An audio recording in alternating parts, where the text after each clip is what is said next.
Welcome. Hello, everybody. Well, that was a scuffed intro because I wasn't on in the right scene, you see. And what do you know? I haven't streamed in like, what, a week, and that's enough for me to forget how to stream. Whatever. Figured it out now. Hi there, Bern. How you doing? Beep, beep. Time to get back to work on Derail Valley. I was maybe going to set up the wheel and do American Truck Sim, especially because I picked up Wyoming and I haven't even started the game. I just bought it because I noticed it was out, but I was a lot busier today than I thought it was going to be. And then by the time I could start streaming, I was like, I don't feel like setting up the wheel and the cameras and all that, so I didn't. And I'm being really lazy today. I didn't even set up the, well, it's set up, but I'm not using the main webcam. I just stuck my logo up there in the corner instead. Screw it. I don't feel like having a light on me, I guess. Alright, what is this? This is Pennsylvania Railroad skin. And I was a little later than I wanted to be because I was fiddling around with... I was trying to get number manager on the skin because there's a blank spot here and there's a blank spot there for the numbers. But I tried to just copy the files over from like the New York Central one, but they weren't in the right place and I couldn't really figure out how to fix it, so I abandoned it. Good night. I saw you picked up American Truck Sim. Oh, you got a librarian job. Sweet. Good, good, good. Oh, and Rimworld. Cookie Clicker. Cool, cool. One of these days, I'll get back to setting up the wheel and stuff. It's just kind of a pain. What DLC to get for Truck Sim? Well, in the very beginning, since you just got it, just start playing the game, I would say, and see how much you like it first. I guess that goes with any game that has DLCs, but definitely see how you like it first before you start buying DLCs, because I think American Truck Sim, I think I know why you got it. It was like really cheap all of a sudden, wasn't it? I think they put it on a big sale because Wyoming just came out. And then if you drive around a bit and you decide, you know what, I like this game enough to start buying DLCs. Technically, you can get whatever states you want, but if the states aren't connected, you'd have to like teleport around, which is annoying.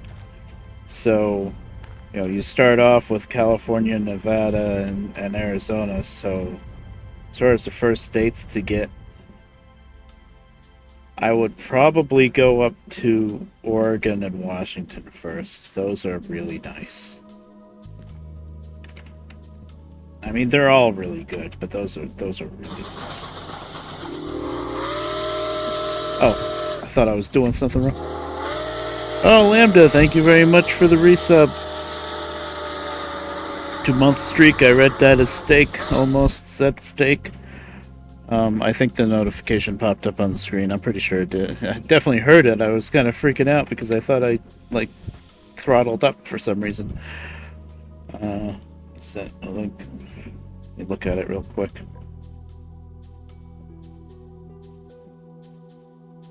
So cute. I saw that. Very nice. Oh, and you've got it on top of that display case. So cool. Very nice. Love it. Soon, please. Okay.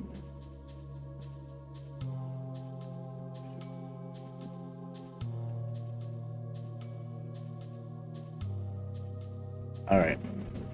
Let's get to work. I have a passenger train set up for the first run of the day. I didn't want to start with doing switching jobs, because I'm sure you guys have seen plenty of me just switching cars around. Sorry, shunting if you're not American.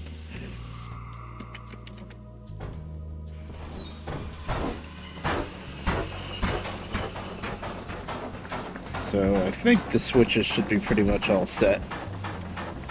I've got the passive train put together. Oh, I gotta get the jobs over again. Oh, you know what else I have to do? Control F10. You have to do this every time you start the game. I have to do this with the watch. It's a little annoying. I wish it would save the setting, but I always like to have it on replace. Oh god, why didn't it stay paused? But I always like to have it set to replace stopwatch so that you can click it once. What happened? Click it once and set a timer and then click it again. I don't know. Why is my mouse not being locked into Derail Valley? It's very bad. I can't have the mouse start wandering off the screen. Fixed it.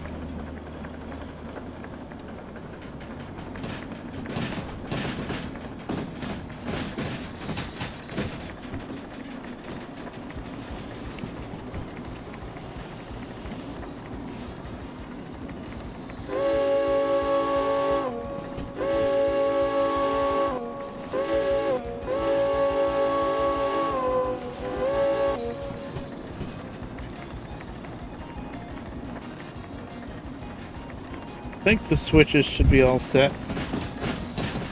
Pretty sure. Because I just came out of there with the diesels.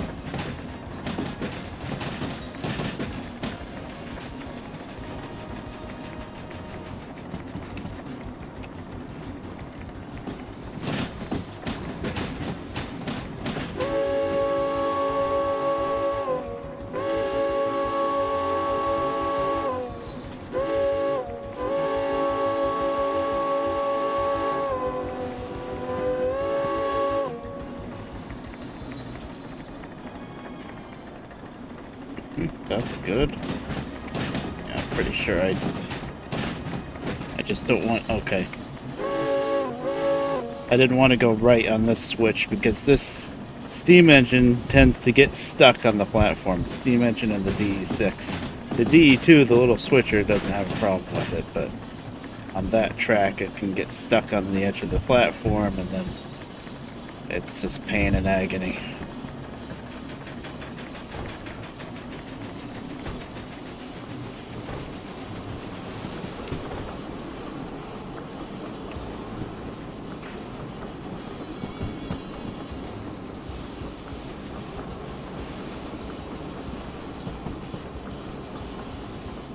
This track is always fine.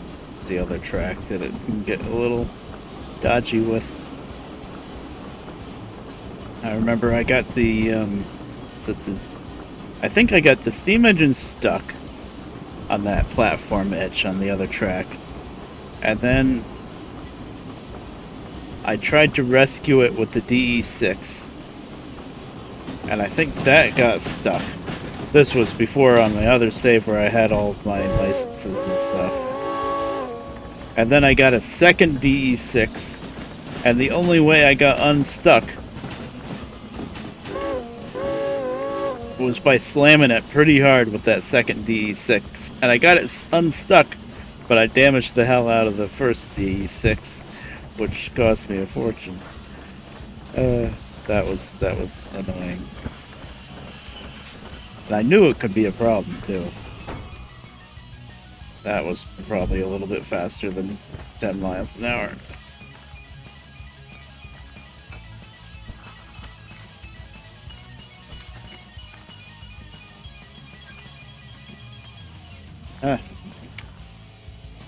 Game, please. Why are we getting stuck? Okay. Pretty sure there's no hand... Oh yeah, I did have this handbrake, but I just started up the game, so handbrake's always reset. I was starting up and then killing the game back and forth trying to mess around with that number manager. Oh, it's still on the tender. Oops. Well, the tender one works. That's awkward. Whatever. I'm just gonna ignore it. But anywho, I've been having the game launched and then exited and launched and then exited for different reasons. I also made a few skins. train skins.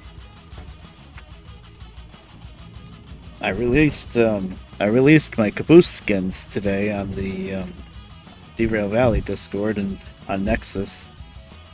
And I have some containers. You know what? I'll show it off right now. Might as well. This is the best place to show it off because the harbor with all its different yards says just about any kind of train car you want to look at. So, let's see. Alright, first off, Grand Union Supermarkets. Because my grandpa worked at Grand Union for like 40 some odd years. So I made a container for that. And I based this off of a picture of a Grand Union truck, a toy Grand Union truck. I didn't want to go with the more modern Grand Union truck, where it just says Grand Union in big text. That's boring. This is fancier because they had like that red logo. Or whatever this song is, it's too quiet.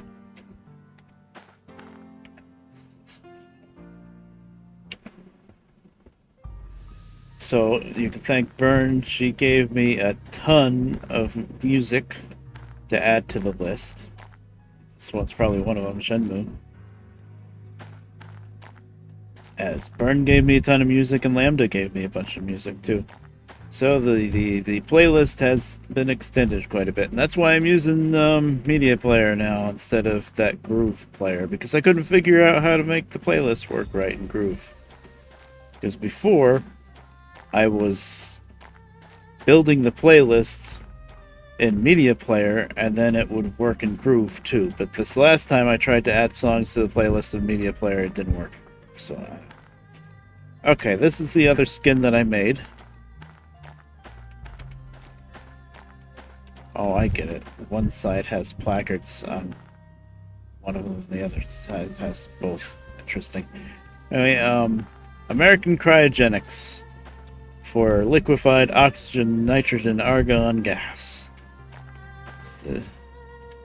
It came out pretty good. I'll show you my reference picture.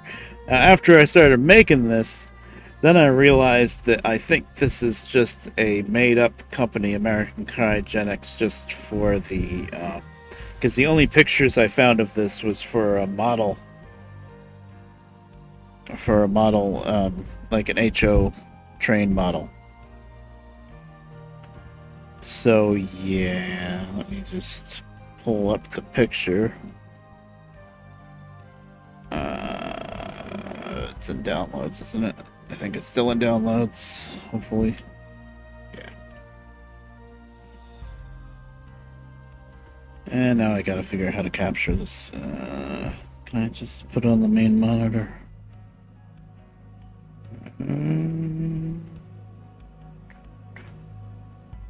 I want to be lazy.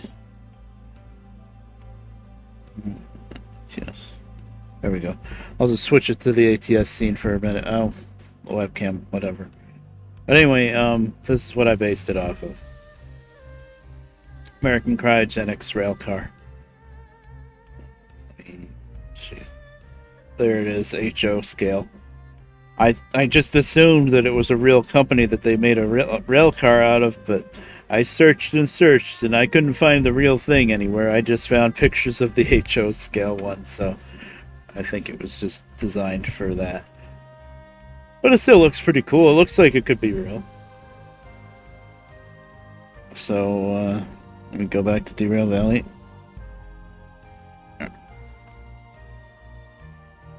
So, there's the skin that I came up with. After a little bit of finagling around, this one was pretty easy to make. Especially because where it's white and blue, the other skin, because somebody made a while ago that I've been using, was already white and blue. So I didn't even have to change that. I just had to get rid of their logo and write in the American Cryogenics stuff and that stuff over there, and I put in UTLX. I was going to put the number, but then I realized that'd be stupid because you'd have a whole string of these cars and they're all going to have the same number on it. So you'd rather just not have a number. And I didn't put in the other small text with like the weight and stuff like that. That's just a bit too much, I think. Like this stuff, like capacity and weight. I guess I could have, but I didn't. It came out pretty good. And then I also made there's Grand Union again. It's usually pretty easy to find because it sticks out because it's bright yellow. I made another container for ShopRite, which is the local grocery store that's still around here. It's a very popular grocery store around here. Although I heard ShopRite's running into some tough times. I think they closed down a few stores, but they'll never close down the ones in my town. They are always busy. They're very popular. But I did ShopRite, but I did the old ShopRite logo and text and stuff. So I did the same thing that I did with Grand Union. Really, there's no ShopRite containers. God damn it! Now with this is the cargo skin mod, where you're reskinning just the containers or those tanks, and with that, with the regular skin mod, you can bring this thing out and just change the skin of each car. But with the cargo skin mod, you can't do that. So if it decides not to show up, then you're out of luck. Huh. I'm sure there were a couple of ShopRite containers before, and they got, I wouldn't say overwritten, but when I added the Grand Union skin, it must have scrambled them all up again. Because it's all in one folder called Any, which is kind of annoying. I tried to actually set it up so that they'd all be in separate folders, but then I don't know, it looked like they weren't going to show up. It was hard to explain. Oh well. It's bright yellow and it says ShopRite. We'll see it eventually. Maybe Goods Factory will have it. So I made that. I made the cryogenics. I don't know if I'm going to reskin the other ones. They're already pretty good. I didn't make these skins, but it's better than nothing. They're pretty nice. They're simple.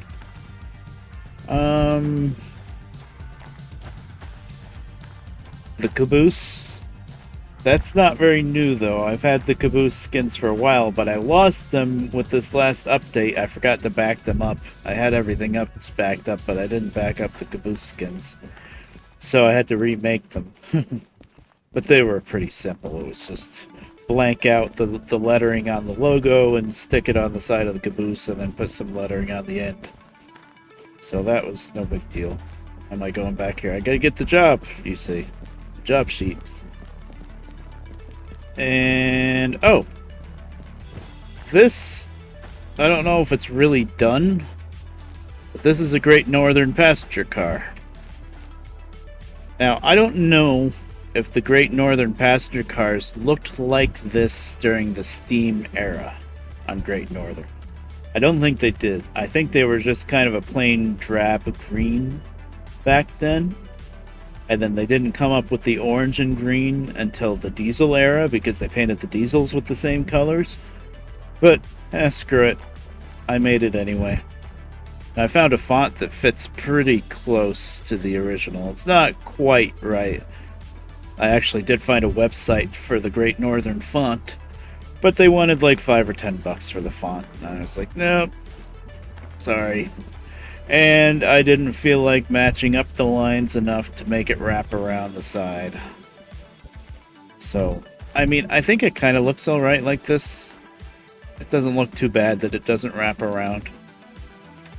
It's okay. I guess I could show you a picture of what this is supposed to look like too. I'm not going to be lucky enough to still have that picture in downloads, am I? Oh, I do.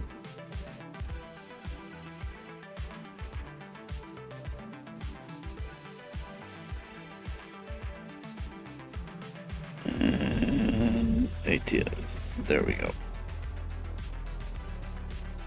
That's what I was going for. I got pretty close.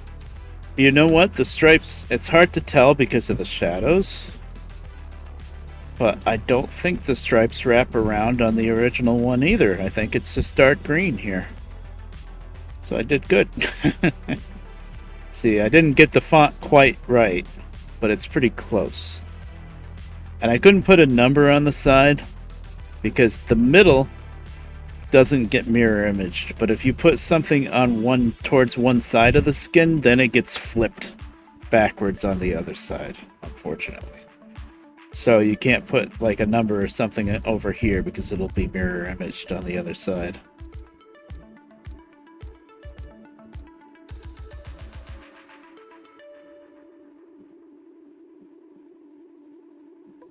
But I got pretty close, I think. And then also, I guess I've been busy with the reskinning stuff. I guess it was something that I could work on a little here and there, and like watch some other stuff or whatnot, and I could just leave when I had to do something and then come back. There. Once again, I didn't bother making the stripes wrap around, but it's not too bad. This is the O&W gray skin to match the gray and yellow diesels. That's the diesel color for O&W. The steam color was the red, the like maroon and gold, and then the diesels, they came up with the gray and yellow color scheme, and then eventually they painted some of their passenger cars like this. But by the time that the diesels were around and the O&W was painting the passenger cars to match them, they almost had no passenger service left anymore, because you know the highways were built and everything, and O&W was pretty much going out of business for the last 20-30 years of its existence. So they had a few of these cars, but not a lot. And then they had an old steam engine tender that they rebuilt into a heater car. Basically, it was just a car with a steam boiler inside of it, so that it could provide heat to the passenger cars, because the diesel engines didn't do that. That's something you lose when you get rid of a steam engine. You don't. Oh, I still gotta get the job sheets, but you don't have passive steam generation anymore for the heat of the passenger cars. That's something in this area you need to heat those passenger cars. Some railroads still have to have a separate car in the front of the consist or whatever, just to provide steam for the train for heat. Usually, though, they'll have a locomotive that has a steam generator in it. But if they're cheap enough and they have an engine that doesn't have a steam generator, then they'll have a separate car for it. Kind of makes sense, really. What is this a timer ticking down for some reason? No. This should be real time. Oh, it is. I can't read a clock. It's real time.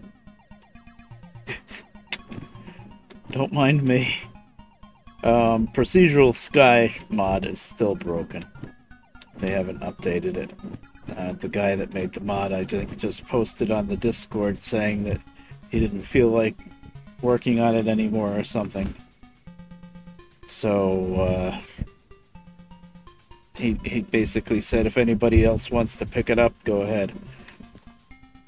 Okay, Machine Factory. I'll double check the numbers because I set this up a little while ago. Nope. Not going through the steel mill. Nope. We're not going to Goods Factory. We're not going to Food Factory. Machine Factory in City Southwest. Yeah, that's gotta be it. So what we're hauling is a little interesting. We doubled up. We've got one set of passenger cars going to City Southwest and one set going up to what would be the next stop, Machine Factory. I'm hoping that I make it to both places on time. It's always a little tricky because I have to... And the other funny thing is they're both named express trains. The first set is the one going... Wait a minute. the first set.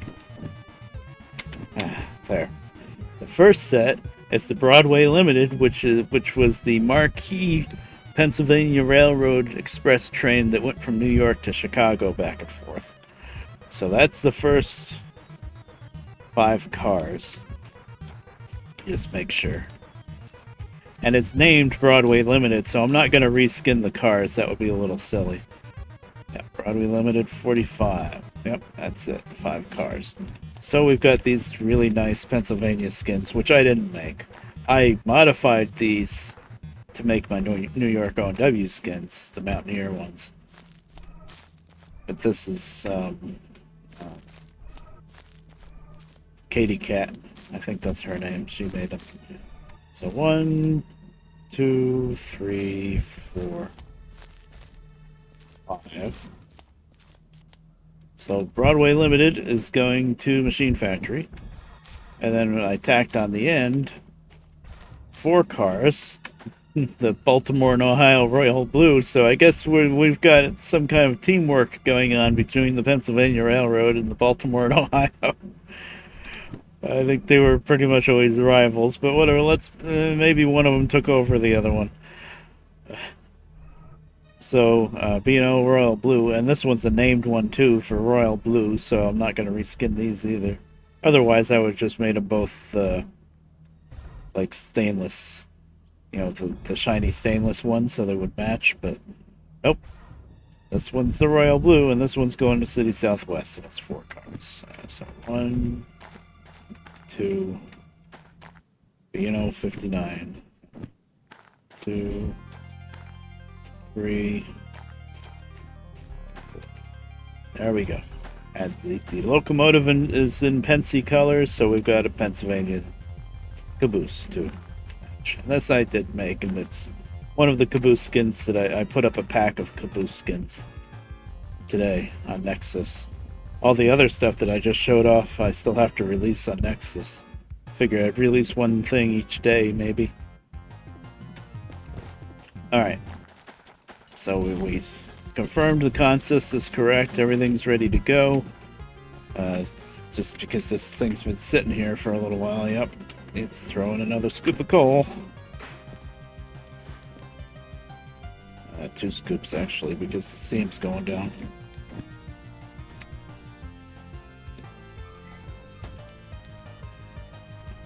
Now this is a long train, but it's not heavy.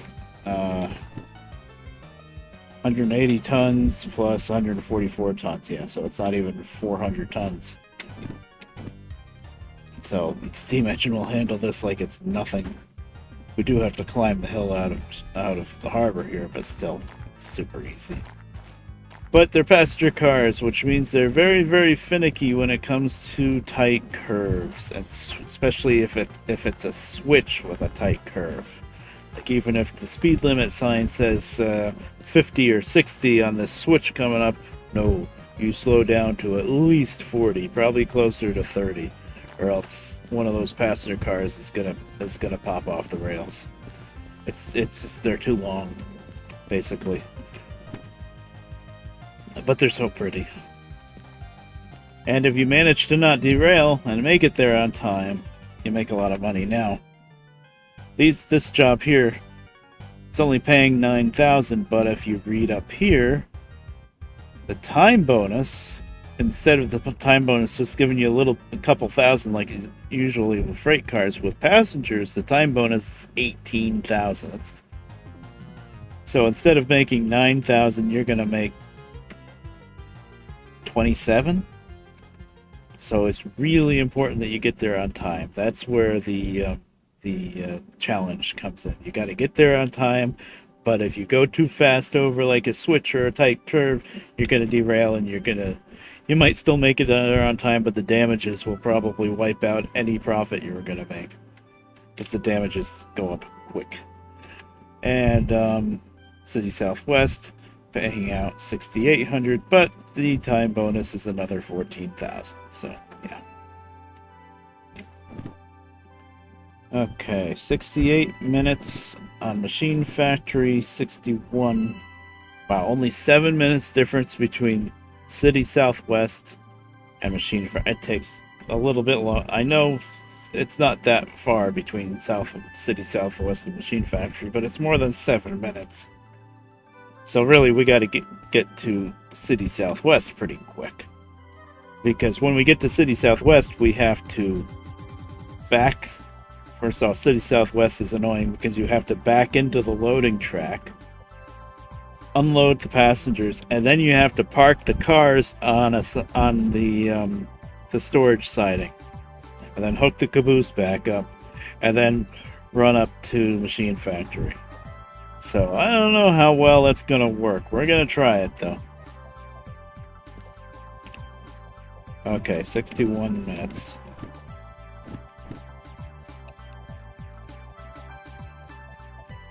So this would be 60 minutes, 61.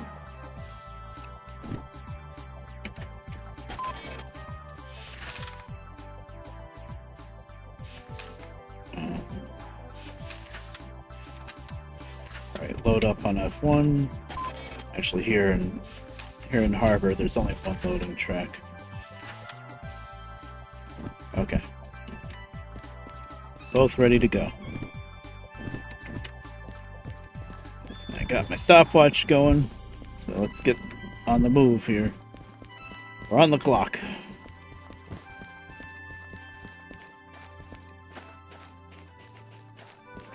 Now this song I actually picked up, I think Guardian's Crusade, is that the name of the game? Yeah. One of them is a song that Mike Mnemonic played in the background sometimes. He really liked it. It's really good actually. Caves, I think, maybe. It's actually a song that Max Tepperfrade was looking for. And he found it. I was looking around a bit for it, and he was looking around, and then he finally found it. I picked it up, and then I picked up a bunch of other songs from the same game, too. I think it's a PS1 RPG games.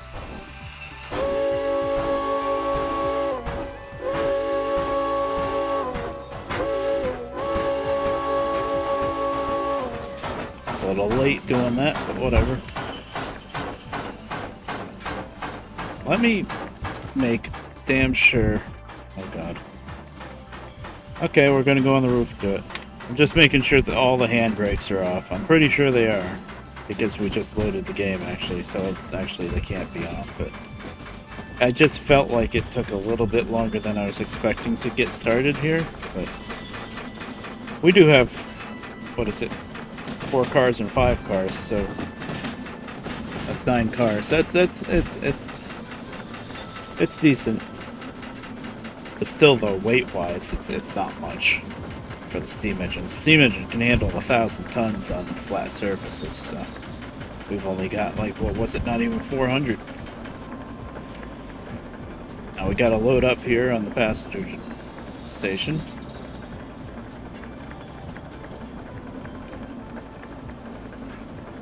Now here in the yard with all these switches and the curve coming up, I'm probably not going to go much over 20 till I get on the main.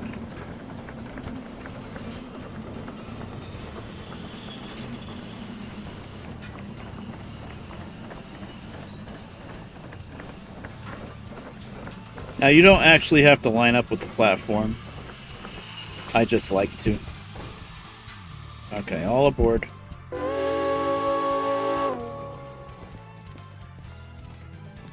Gonna listen for the noise of them loading up. There we go.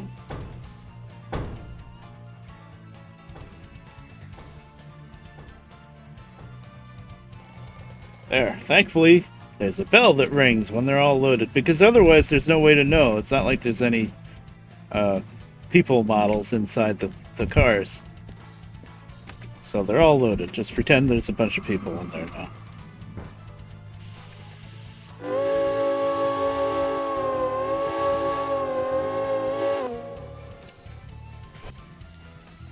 Off we go.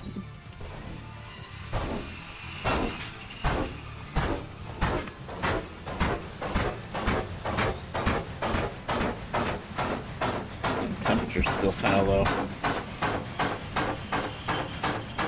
Really?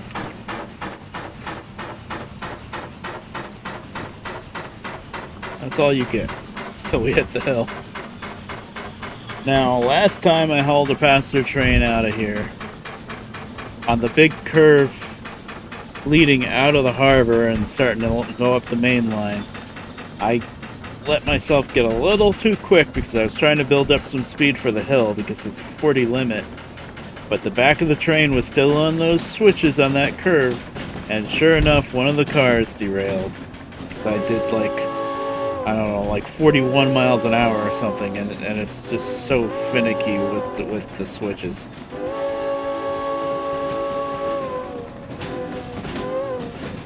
So we gotta be careful. I was too busy talking to blow the whistle correctly, but whatever.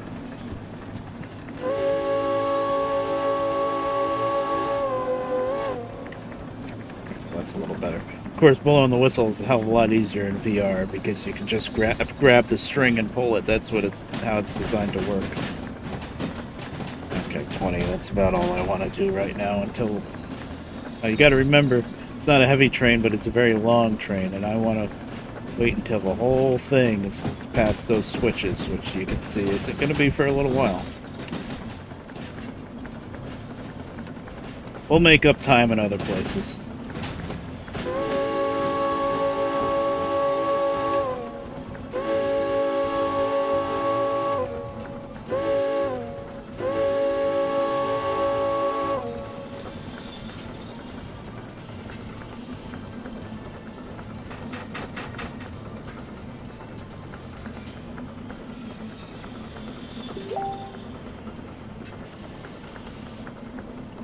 I'm streaming. Hold on.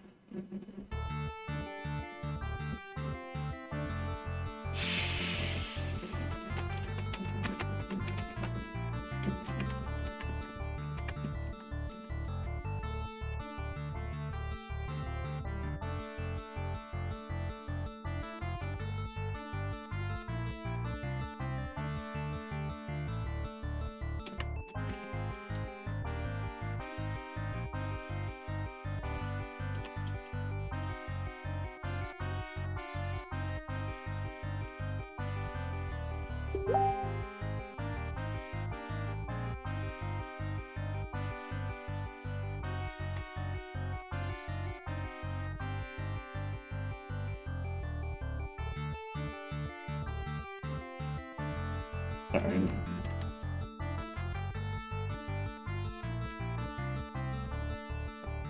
I have it. Stupid. It's just once a month, but I gotta keep doing it. Therapist that calls me. I guess it's gonna be. And for some reason, even though I have a phone, she always calls Mom's phone. Well, I didn't have a phone always. It's the thing. I don't know where. I look through the papers just to confirm what date it is, but I guess Mom knows. Alright, she's gonna call her first, I think, and try to tell her, hey, call Redberry's phone. Ugh. In the ass.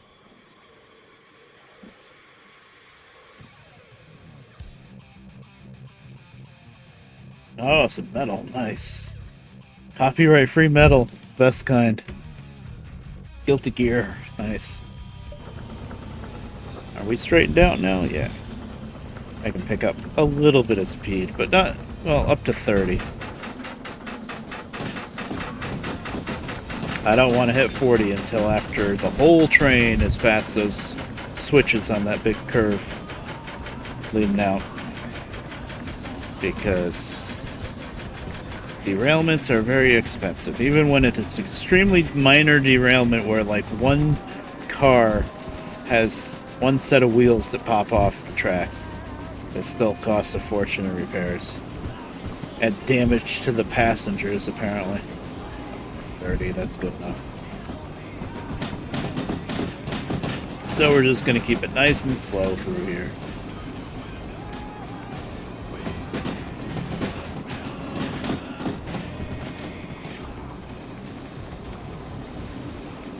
Let me know if I have to fiddle with any volume levels. Everything seems pretty good to me, but It's always kind of a crapshoot. Especially the music is really tricky to get right, because some songs are louder than others. Yeah, this is the curve that you really don't want to do more than 30 on the passenger cars. With freight, you can do right up to 40, and it's okay. And you want to with freight, because you're about to start hitting that hill.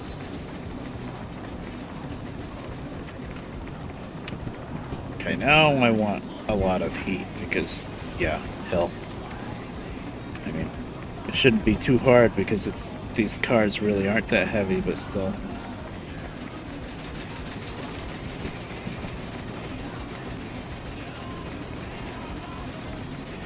This hill, even when you're running just with the engine, this hill still kicks you. Now, one of the best things about the caboose is you can look on the map, look for the red dot of the caboose, and see when it's past the curve. And it looks like we're past the switch in the curve now. So now we can go up to 40. Look at this, it's struggling. It's only like 400 tons and we're still struggling.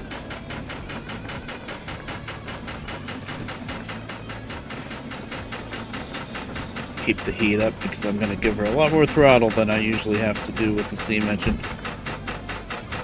Nothing's slipping, right? It's okay.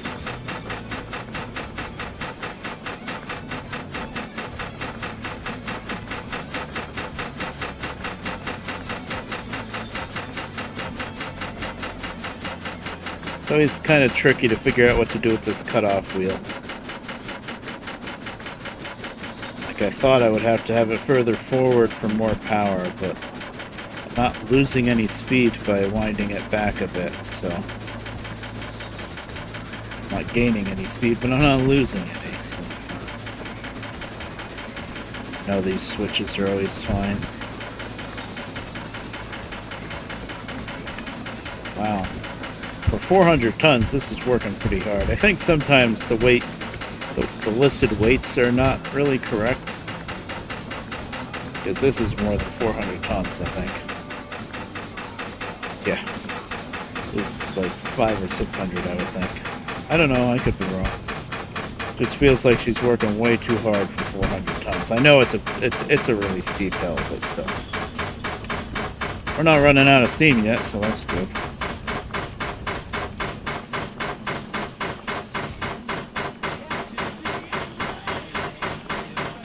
I'm opening up the throttle pretty wide, so we will start running out of steam soon. I have to keep it that open. But hey, we're not going too fast for the switches, so that's good.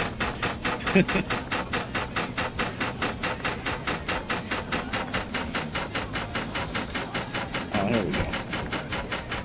I just guess getting up to that switch is where it's really steep, and then it gets a little bit better.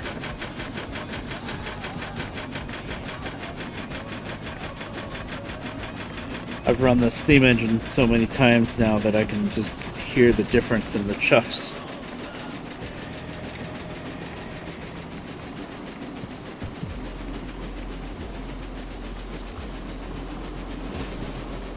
I didn't have to open up the draft, so that's good.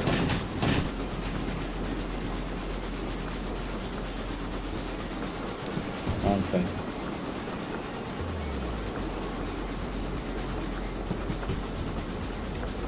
And this is definitely going to be the hardest part of the whole journey. It's just this one climb leading out of the harbor. Okay, I actually have to kill the throttle now, because we're still in a 40 limit. Not quite killed.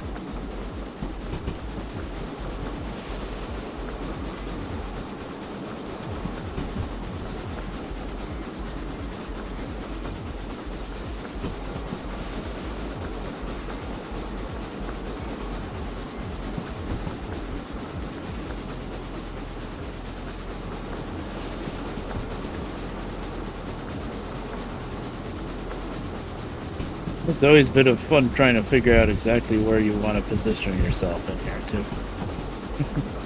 Yeah, it's still 40. Okay.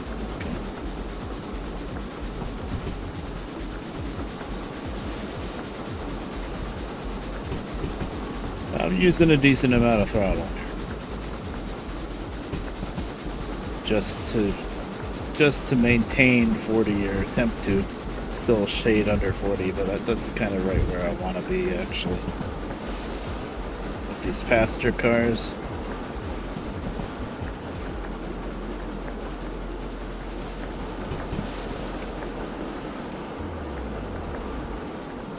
Okay, we still got good steam. Never had to open the draft. Good.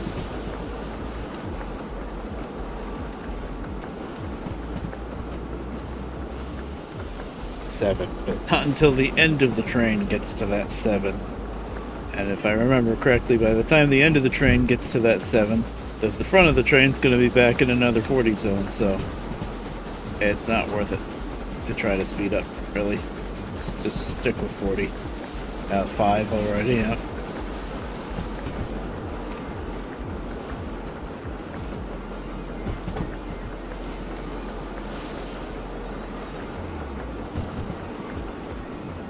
That sign is the 5.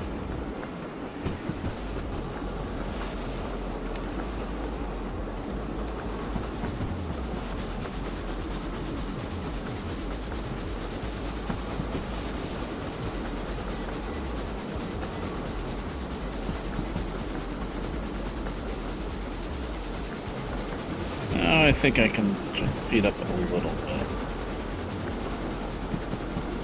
I always love looking back and seeing how long the train is and stuff. It's a long train. It's not heavy, but it's long.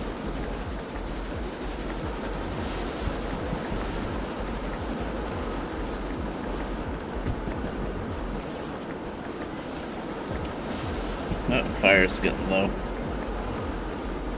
And a sign just whizzed by me and I didn't see it. It's a 6. If I remember.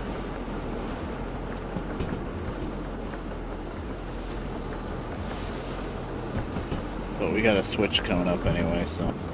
Yeah, that's a 4. Like I said, you pretty much just keep her at 40.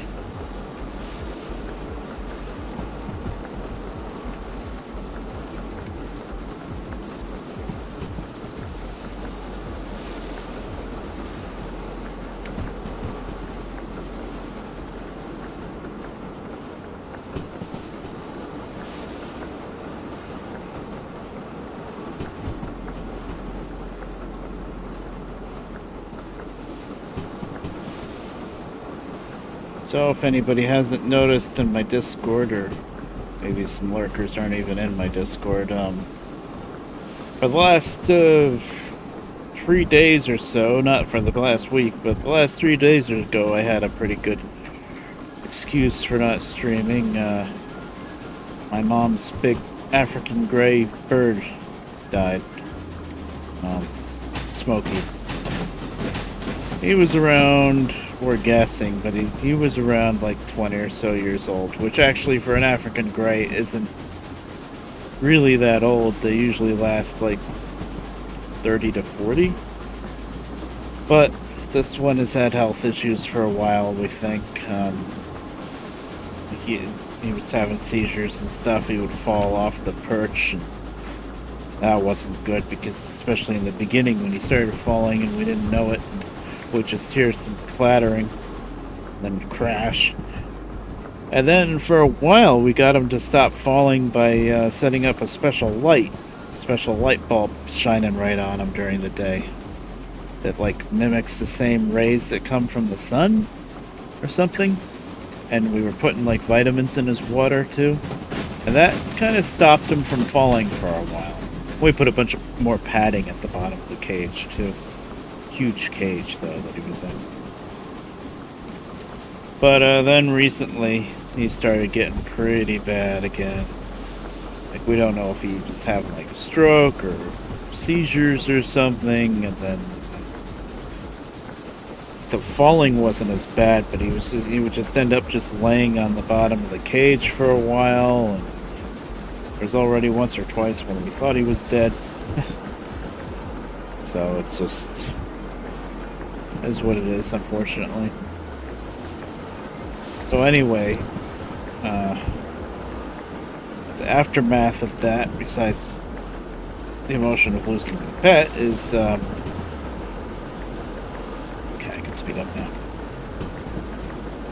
We have this giant cage that he was in, this giant bird cage. It's 4 foot wide by 3 foot deep by 6.5 feet tall. That's how big this freaking cage is still around. And you know, we would clean like some of the stuff, but a lot of it you couldn't really clean because it was up against the wall and the birds in there and everything. So I took the whole cage apart.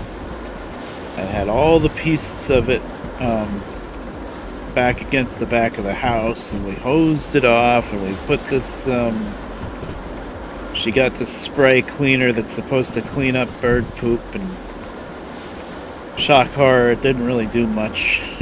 It never does. It always says dissolves bird poop. Yeah, BS. It works pretty good on like plastic stuff. Like we had some of his plastic toys, and she was able to clean them pretty good with that stuff. But on the metal bars, forget it. It helped a little, I guess. And we did get it a lot cleaner than it was. But it's still nowhere near perfect. And the reason why we're trying to get it really clean is because now we want to try to sell it on like Facebook Marketplace. And you know, that cage originally, that big of a cage, and it's very heavy. All the pieces of it are very heavy. I had a hard time bringing the pieces around to the back of the house and stuff so that I could hose it off. It's really heavy, especially the top part of it is really heavy. But yeah, we got we want to try to sell it locally, of course. There's no way anybody would ever ship that thing.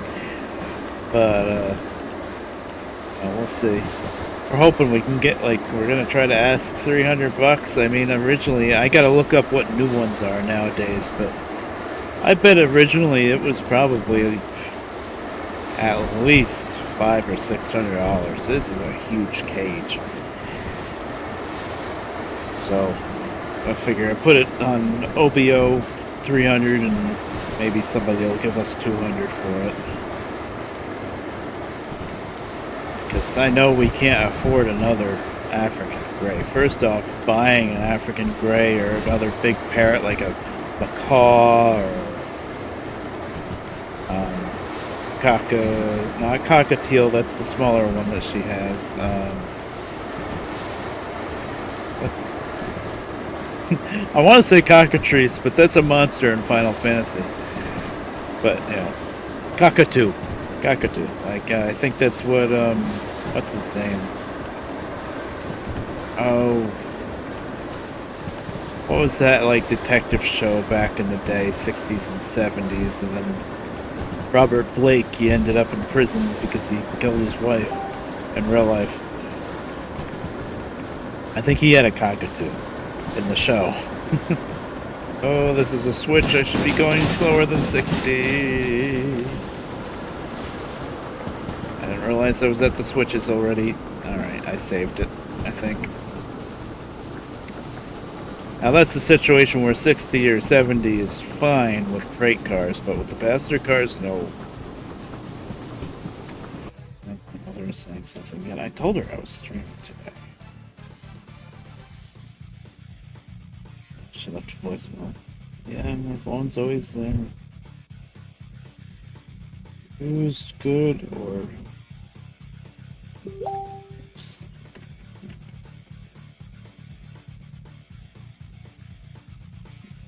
It's better than fair condition, I'd say good.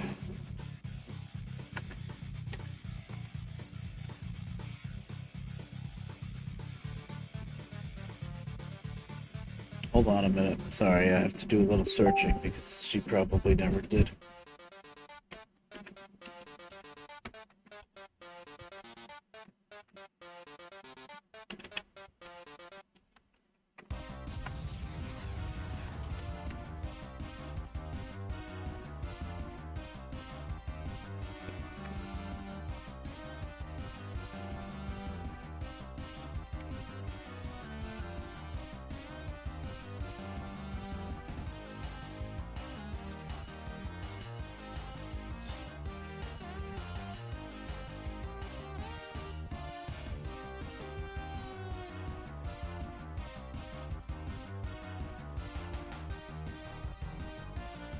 smaller ones. Boy, they're not as expensive as I thought they would be.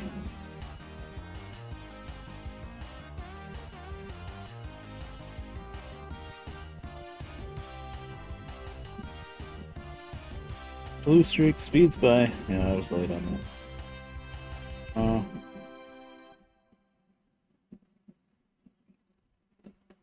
Get a load of this. Get a load of this. What's the dimension on this one? Width 31. No. Ours width is 48. Okay. Very large? Maybe I have to put in very large.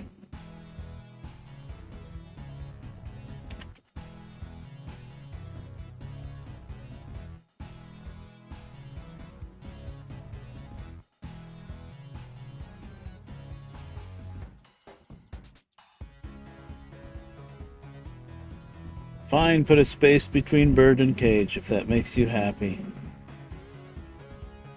Okay. Now I saw one for $1,000. That's probably.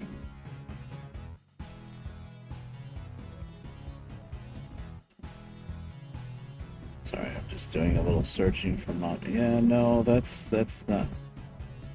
Cockatoo's the smaller macaque.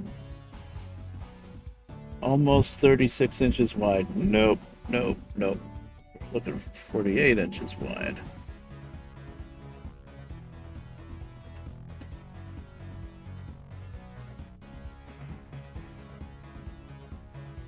No, it's not an aviary. It's still a cage, but it's really big.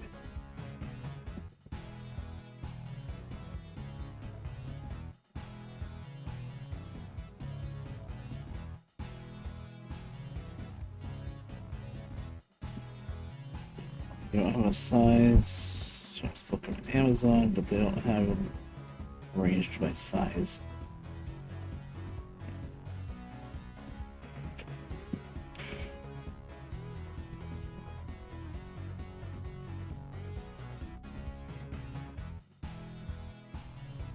$53-inch.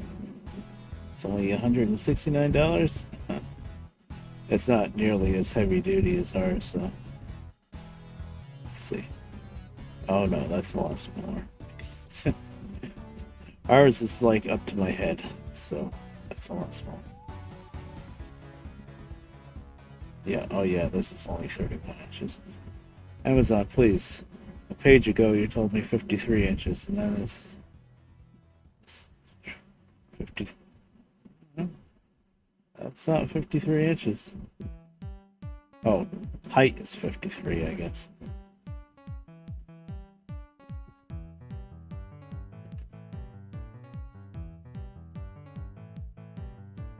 See one that's the same style as ours. Whatever.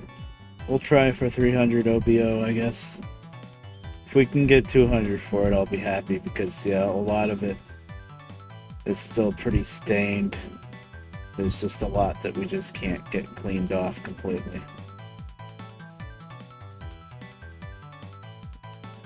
Okay. Done.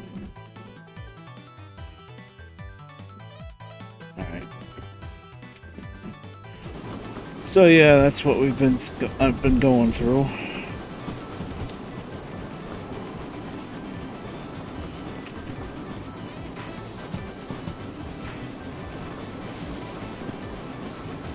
Okay, I think we have one more switch to go through. Oh, and then we got to make a left to go down towards farm, so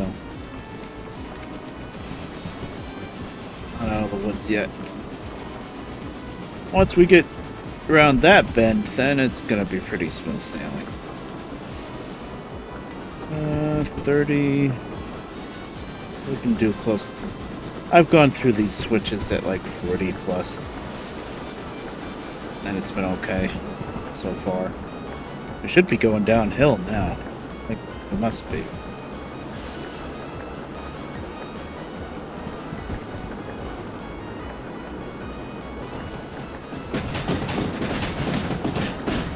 Okay. Now she's picking up too much speed. Once again, for freight, that would be fine, but for passengers, no. Not on that switch.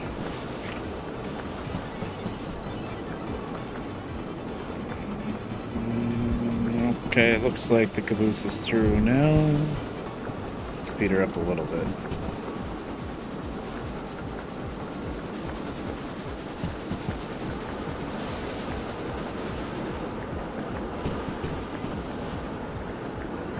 It's a fine line between getting some speed in to beat the clock and not derailing.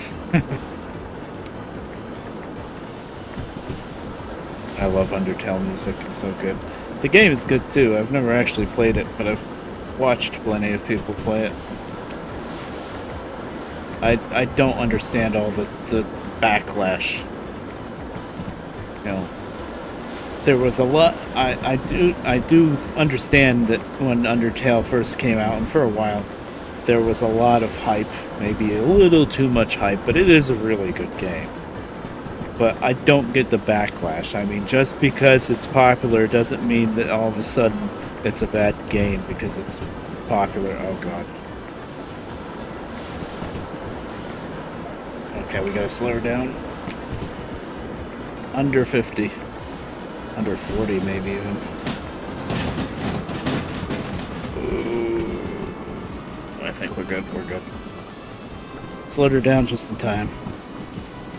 That's the last big hurdle, though. Pretty much. We're still downhill, too, so be careful.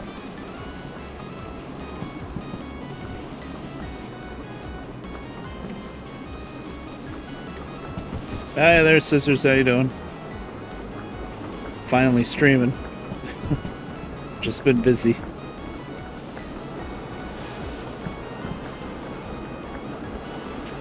And then with with the cage, went through this like 3 days of either taking the cage apart, cleaning it, and getting it back together. And I put this freaking cage is so big, it's not like you could wheel it out through the door. You got to take it apart just to move it. And so got that back together. I put it back together on the front porch, and that's where it's gonna live until somebody buys it. So then we moved some furniture around today. That's why I was a little bit later than I wanted to be today. You know, filling the space basically where the cage was. I was really worried that Mom would like go out and buy some table or some crap to put where the cage was, and I'm like, Mom, we have enough other furniture. Don't buy anything, please. Because she can't stand just seeing an empty space somewhere. It's just gotta buy something to fill it up.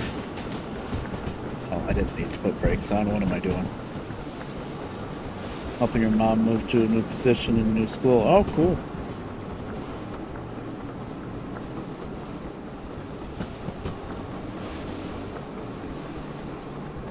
Yeah, my mom had a pretty sucky birthday because on her birthday was the day that the bird died. That was rough.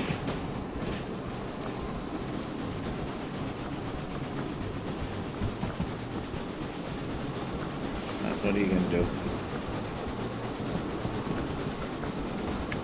Yeah. Not the ones that were in my room that I moved downstairs a few weeks ago, by the way. If you notice, there's no bird noises in the background anymore.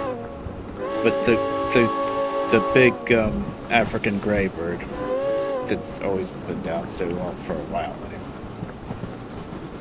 He was about 20 or so years old. But actually, for African grays, they can live like 30 to 40 years, but he was having seizures, and we think he might have had a stroke, too, so it was just too much.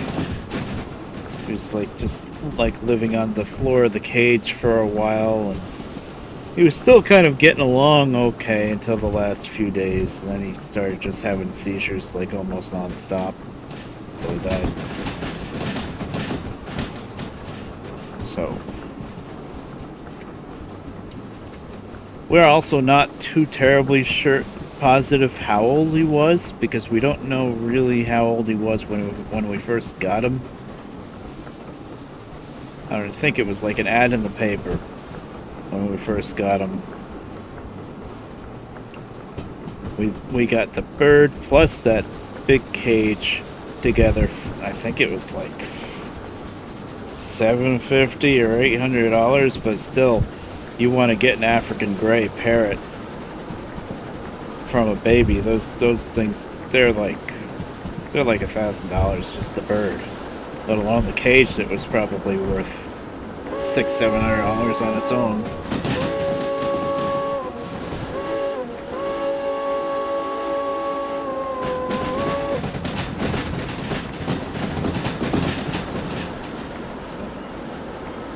Yeah, sucks, but it is what it is.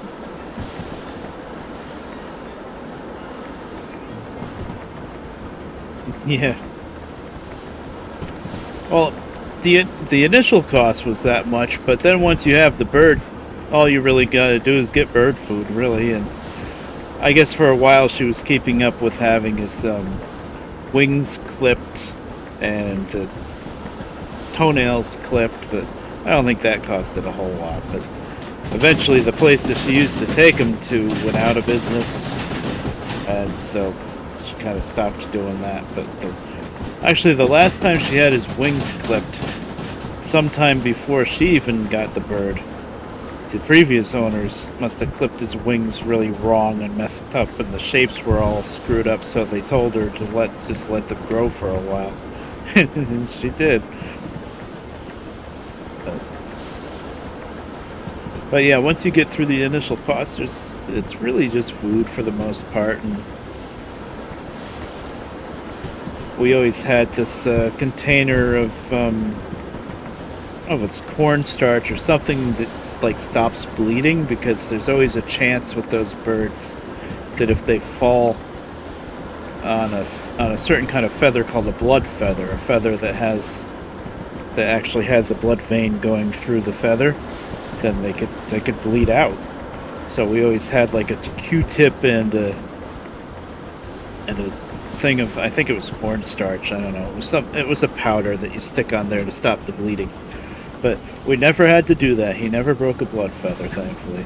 We were always worried that he would do that someday, and that never happened, especially when he started falling all the time. Oh boy, the falling started a year or two ago. But and then he stopped falling for a while. We kind of figured out that adding a light helped with that.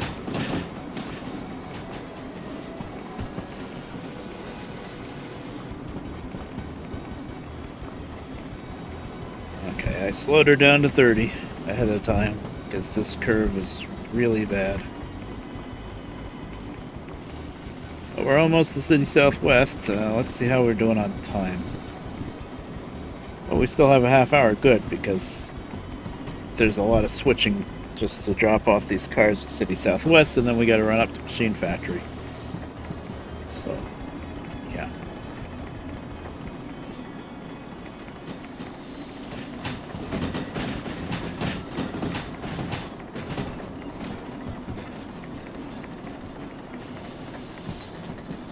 Oh, a 27-inch monitor, very nice.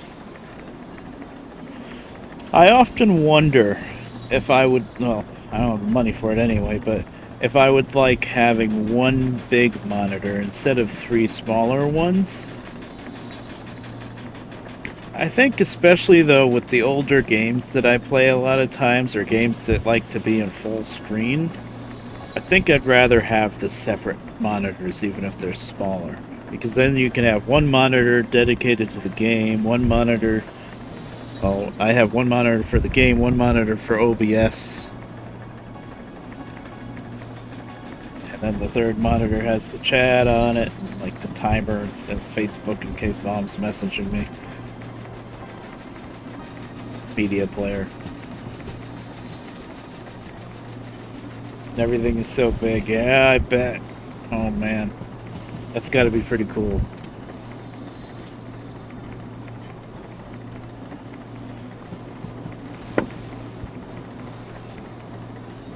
Mm-hmm.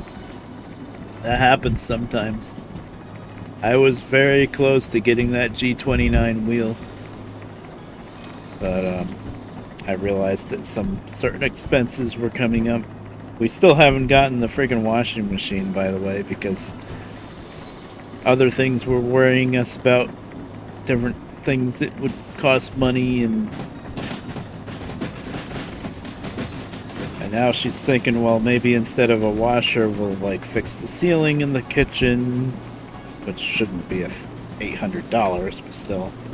And I'm still worried about the next tax bill that's coming in, although I think it should be fine. It's looking like we should have it pretty much covered. But I don't know, it keeps going up too.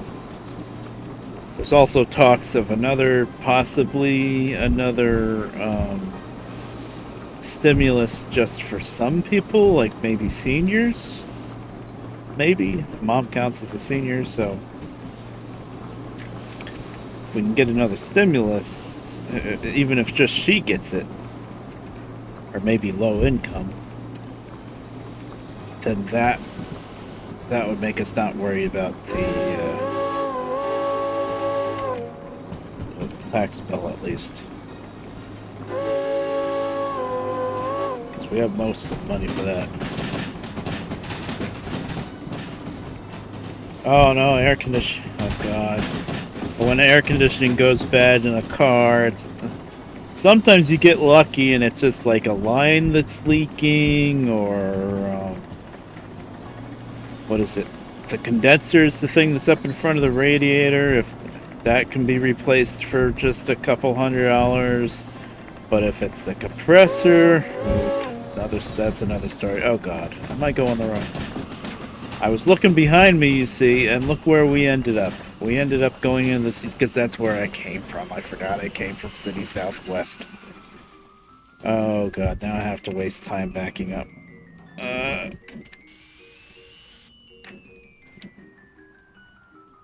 No.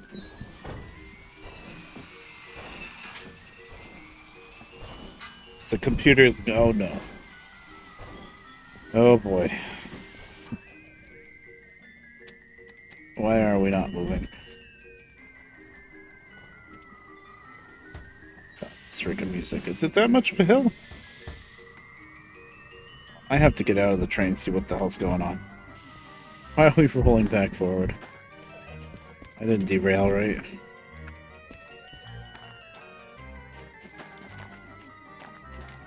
We're messing up on a switch or something? Is it that much of a hill that steam engine can't handle backing up here?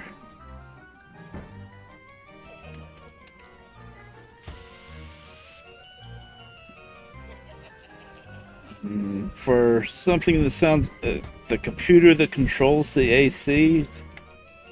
200, another 200, $400. Well, it could have been worse, I think.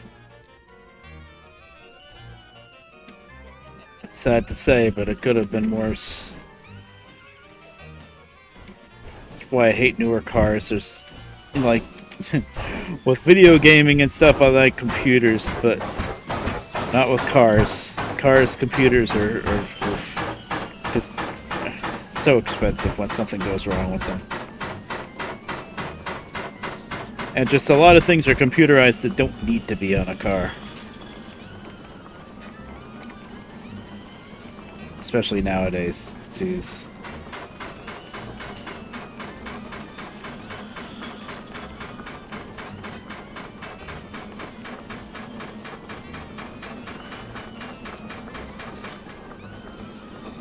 Okay, I guess it was just a hill. I was worried that the cars were like binding up on the switch or something and getting damaged, but I don't think so.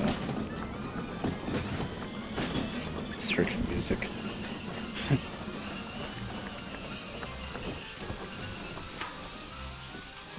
Okay. Control switch is turned. Oh, that's Danny. No, occupations. Wait, she's calling now?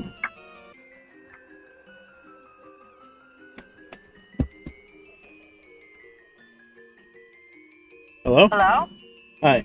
Larry? No, this is Andy. Oh, hi. Sorry, Andy. I made a mistake. Your mother just left your number for me.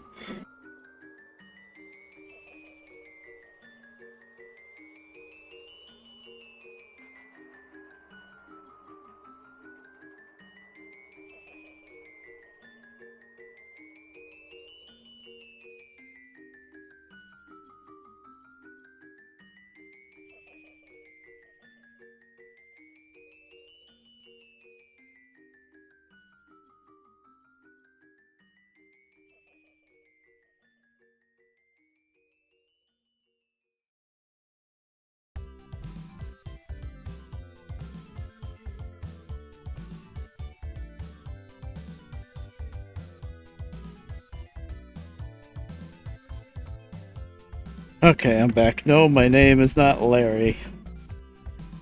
But you heard me say my real name. Next time, mute your microphone sooner. I don't really care.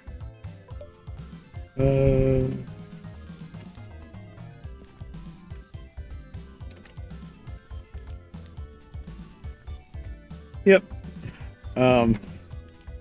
She's my therapist. She calls once a month because, you know, COVID, we don't have to go in anymore, which is nice.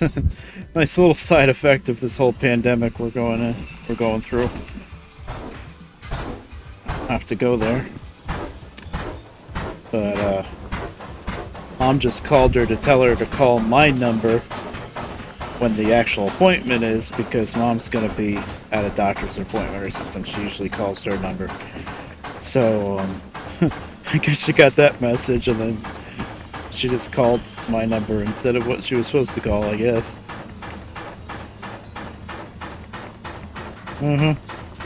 I should have said, no, it's Red Bear. I think she would have known. I've told her before. That's what I call myself. Although I'm pretty sure she would have just said, what?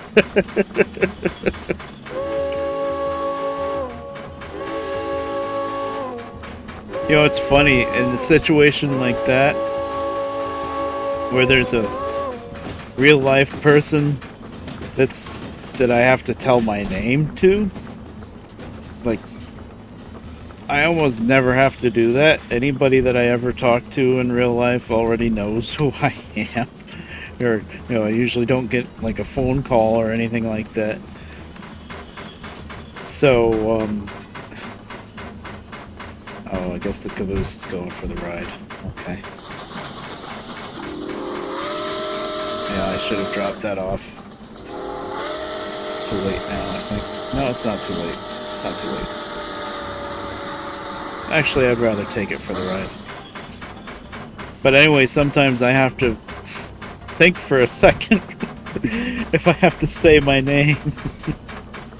Oh, that was Rumsey. Hi there, Rumsey. How you doing? Oh, thank you very much for the resub. 7 months. Very nice. OG sub. Much appreciated. I'm alright. I'm finally having the time to stream again. Life's been kind of rough lately for various reasons.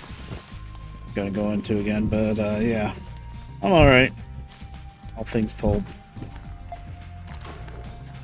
Okay, I need to go this way. Oh. Which one's City Southwest? Where am I going? B3? Yeah, this place actually has multiple loading tracks. B3. Is that it? Yeah.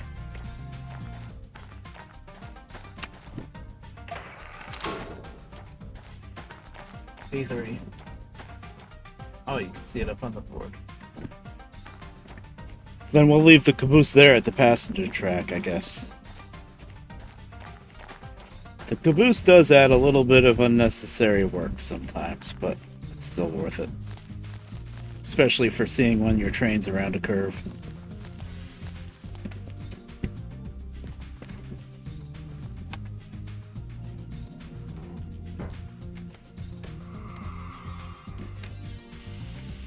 on Derail Valley here.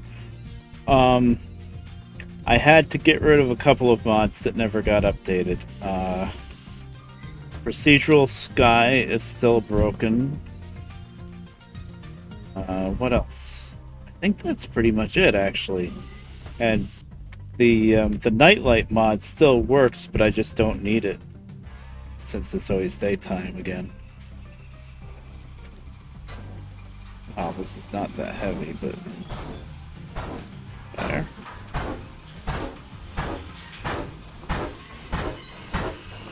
But the passenger jobs, the skins, all the other mods did get updated. They got updated really quick too, which was very nice. Okay, everything's going well here. It scares me when it doesn't want to move. Makes me think something's wrong with one of the switches or something. Don't mind me. Yeah, I'm getting there.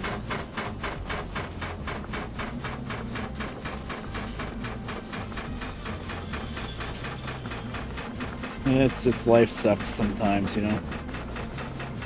I went through kind of a funk with my sleep schedule being way off for the last like week and a half.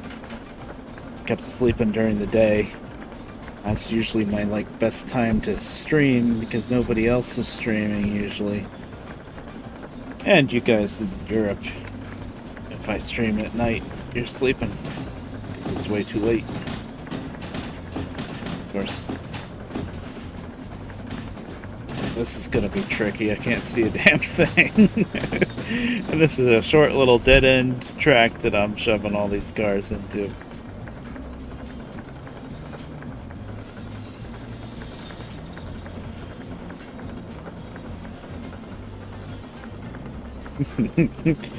I do like the kind of absurdity of one person, first off, just running a steam engine on their own. Second of all, doing like a reverse move like this with no conductor on the end of the train. Giving you hand signals around the radio saying, okay, come back 5 cars. Oh, just figured out. Oh, I can see a little bit. Oh, this song might be getting me copyright strike.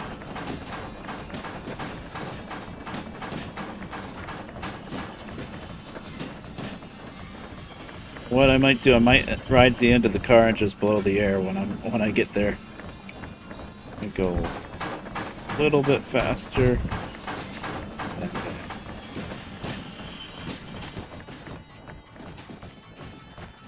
I mean, the teleport button helps a lot. Alright.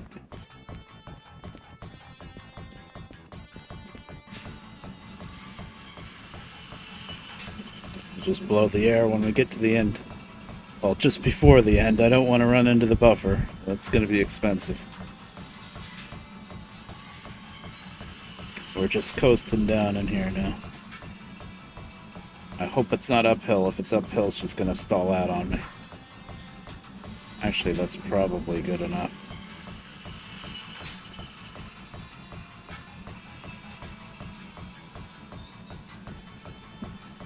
Yeah, in a minute.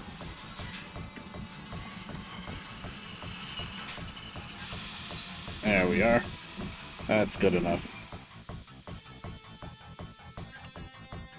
Now let's listen. Listen for the bell of the passengers being unloaded. There we go. Now we're gonna leave the caboose behind here and then have to pick it back up. Yeah, the steamer is a tricky beast, but I've been doing it for so long now, so I'm pretty used to it. This is the inside of the caboose, so I'll look at it for a little bit, not too long though, because we're on the clock. But we got a little bathroom in here. There's a charging station for the remote for the diesels. That comes in handy really well, especially with procedural sky when the sun's not up and it decides that the battery's not going to recharge. That comes in very useful. Here you can pay off fees and buy licenses. You can't turn in jobs here, but that can be very useful. It's just a convenience item. All these drawers, I have my different licenses stored in here, anything you put in the caboose stays in here no matter how far away you travel. As long as the caboose doesn't get despawned somehow, everything stays in here, which is nice. It's basically works the same way as the Lost and Found. I don't have anything there. There's so many different things you can open. There's a sink here with different doors. And here, that's where I keep my shovel when I'm not using it. And if I bought the other shovels, I could put them in there, I guess. There's a little potbelly stove. Unfortunately, you can't shovel coal into it. That would be neat. Light it up. Maybe someday. There's some more doors here. There's a couple things stored in there, too. Got some bunk beds. You can actually go up here and look out through the window of the cupola, which is really neat. It's a really neat little addition. The caboose is awesome. I love it. And there's actually a real garbage can, too. Okay. And without mods, the caboose is the only thing that has that actual handbrake. Okay. Let's park this thing.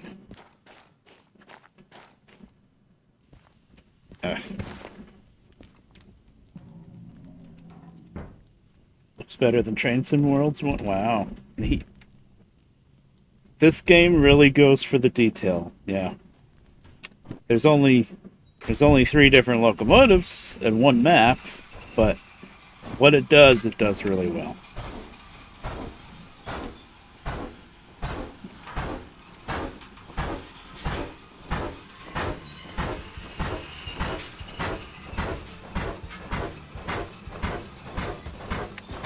I gotta get past this switch.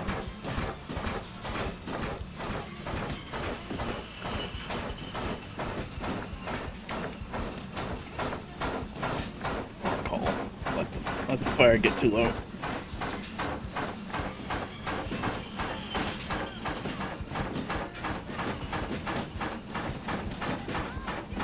A map mod, not for a while. Although with the next big update for this game, which by the way I noticed is not going to come out, I think they pushed the date back a little bit. It's going to come out like January or February, I think. They were trying to say Christmas, but they don't think they're going to make Christmas anymore, which is fine. I always think, however long it's going to take, and don't rush it, because the end product is better when you don't rush. Now I can't see. I think we're going to have to do the same trick. Let's blow the air. We're past the switch. We're past the switch. Blow the air.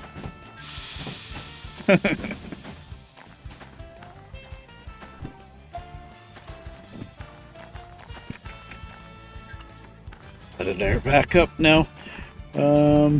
What track are we parking on? Oh, that's the wrong one.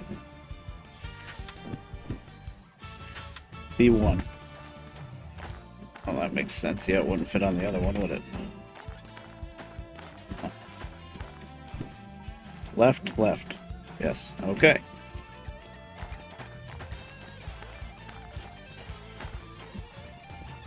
But anyway, with that big update, it's going to be the simulator update. Derail Valley is going to be called Derail Valley. Instead of right now, it's called Derail Valley Overhauled. It's going to be Derail Valley Simulator. See, they've been getting kind of close to making it more and more like a simulator anyway. So that's cool. You might as well put simulator in the title. And there's going to be a whole new.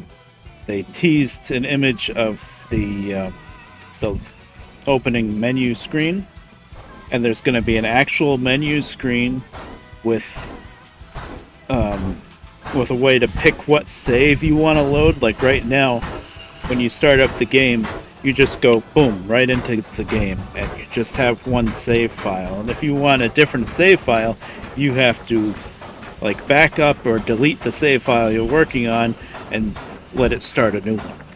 It's kind of a pain in the ass, but I mean, it's easy enough to back up your save file and switch them, but still.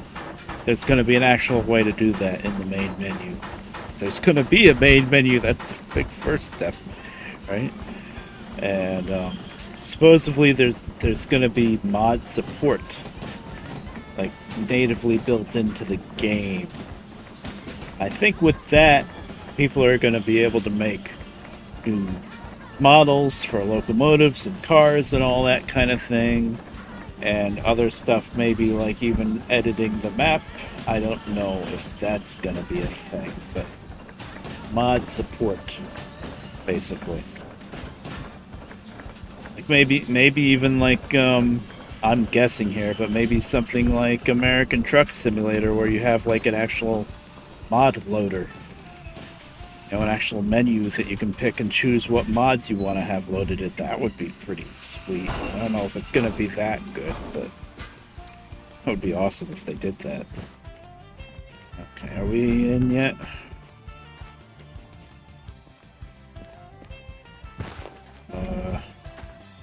Looks like we got about 2 more cars to go, yeah.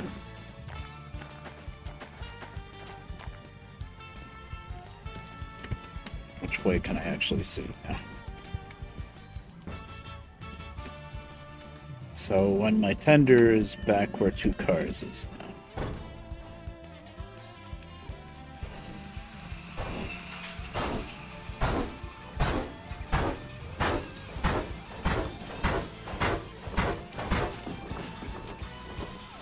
You want to go really slow over all these switches and curves anyway, because these faster cars do not like this yard much. They're just too long. I think that's pretty close.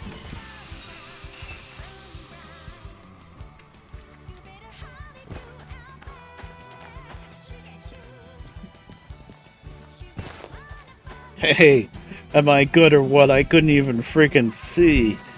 And we're here. Yes.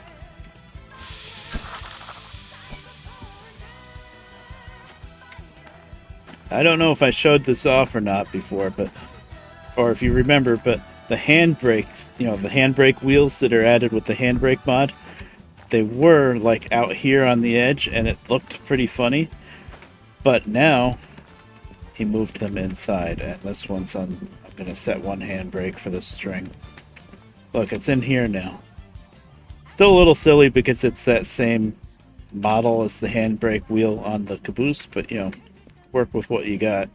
But at least now it's inside. It's not hanging out here somewhere. So that's cool. Alright, that's parked. Let's get paid.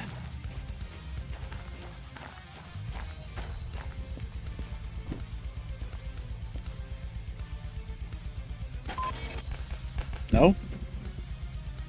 Oh, that's the wrong one. Okay, they gave me What? Wait, no. I can't read. Okay, they gave me 61 minutes and we did it in 53. Good. 20,000. That means... Okay, now we have... Actually, I add like 7 minutes to this. 3, 4, 5, 6, 7. I think that's how much time we have, so about 14 minutes or so to get the first half of the train up to Machine Factory. So we really got a boogie. That's all set. Okay, we gotta pick up the frickin' caboose now, so let's go.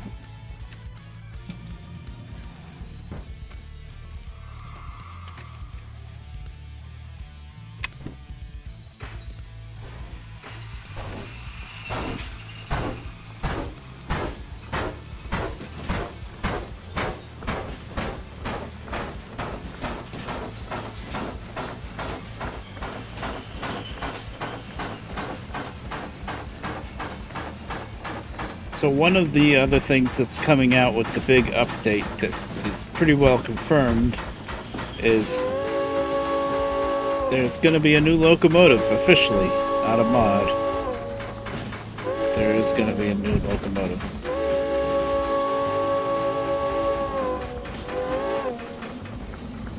It's going to be another steam engine. but this time it's going to be a tank engine. So no tender to peek around. It's going to be designed for shunting, but I'm sure you'll be able to take it from one town to the other. But because it's a tank engine, it's not going to have that great of a capacity for coal and water. I'm sure somebody's just going to mod in and just make it double capacity or something, but no. But if you want to play vanilla, it's not going to have that great of a capacity. Wait a minute. No. Crap. Where'd we leave the caboose? Track 3. Still this way. Is this way? Yes. Okay.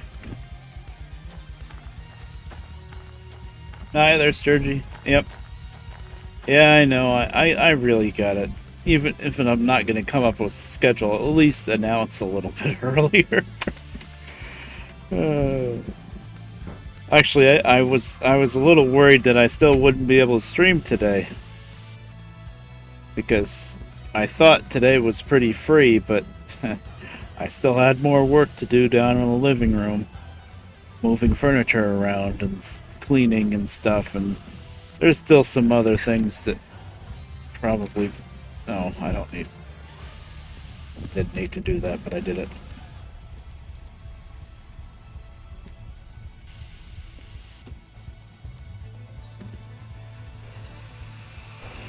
But yeah. I'm streaming. Finally. If I wasn't as busy today, I would have set up the steering wheel and done probably American Truck Simulator, because I bought the Wyoming DLC, but I haven't even fired up Truck Sim or had my wheel set up yet, but I bought the DLC.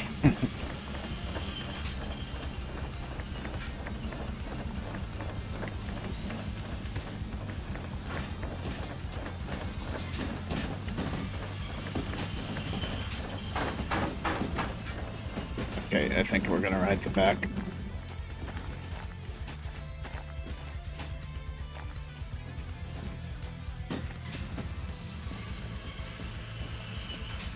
You can kind of stand like right... I don't know. I wish these doors on the ends actually opened. But you know, these passenger cars really aren't. As far as vanilla without mods, they're not really implemented. You have to use the spawner to spawn them in if you want to use them.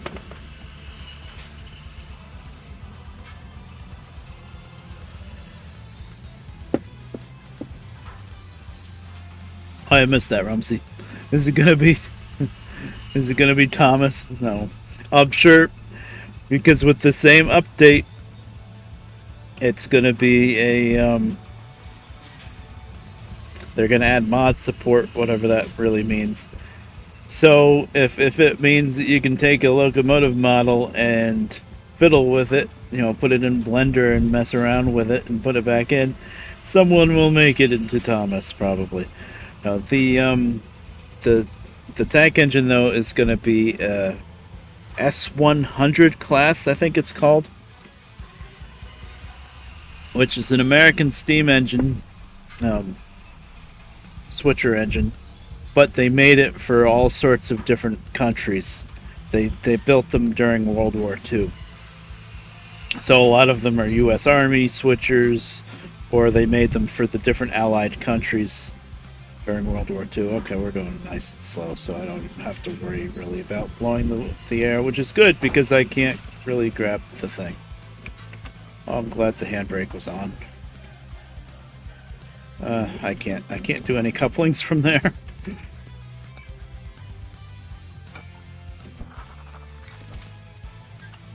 Okay, that was open. There. Glad the handbrake was on the caboose. That helped us stop.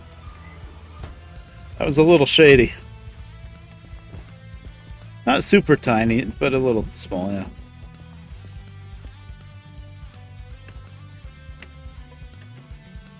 Wow, what? Oh, World of Warships. It's like, I know none of you guys play World of Warcraft. I managed to cancel my WoW subscription before it charged me another $45, by the way, because I wasn't even playing it. And even if I was playing it, I don't think I would want to pay for it again. But it was nice playing it for a little while. It was nice, the nostalgia factor, you know. Okay, let's get out of here.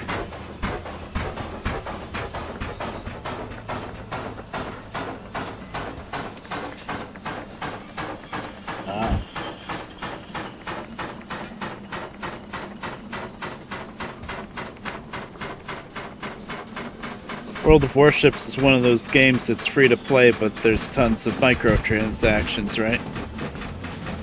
Maybe it's not even free to play, but there's a lot of like DLCs and other stuff you gotta buy. Yeah.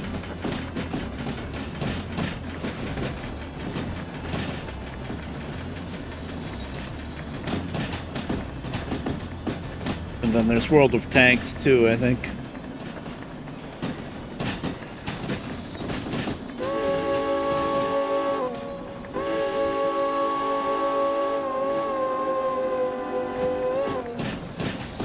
Yeah. Right, that's you that plays World of Tanks, so. Right.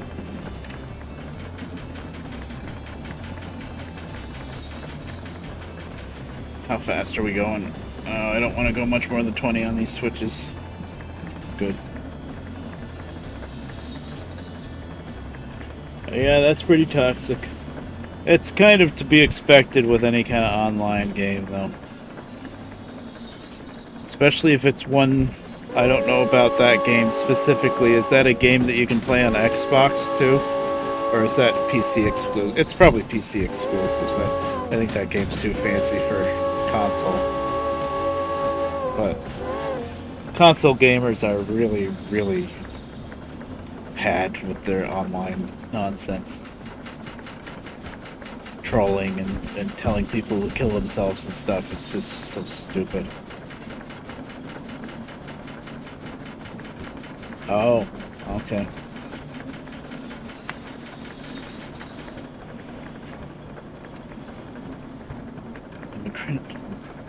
Interesting.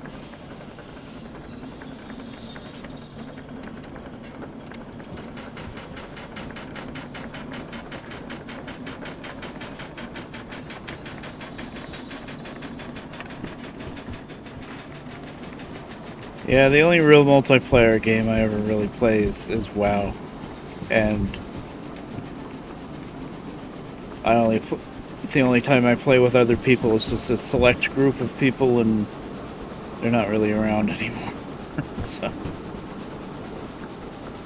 like, that was the thing with WoW Classic. It was nice doing all the nostalgia stuff, but are we through? Yeah. It was pretty lonely. I mean, I could have tried to make friends and stuff, but I'm just not. I'm just too antisocial for that anymore. Hi there, Avo. Yeah, you were around. Yeah, I talked to you sometimes. Yeah. I don't know. The last like 2 or 3 weeks of my WoW sub, I wasn't even playing anymore. I already kind of started getting tired of it. I don't know.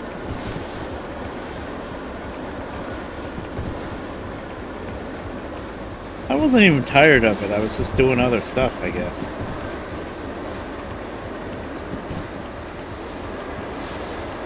VR chat. I have VR chat. I played around with it a little bit. You know, one of the biggest problems for me with VR chat, you can't change the freaking controls. Or at least I couldn't figure it out. Goddamn WASD.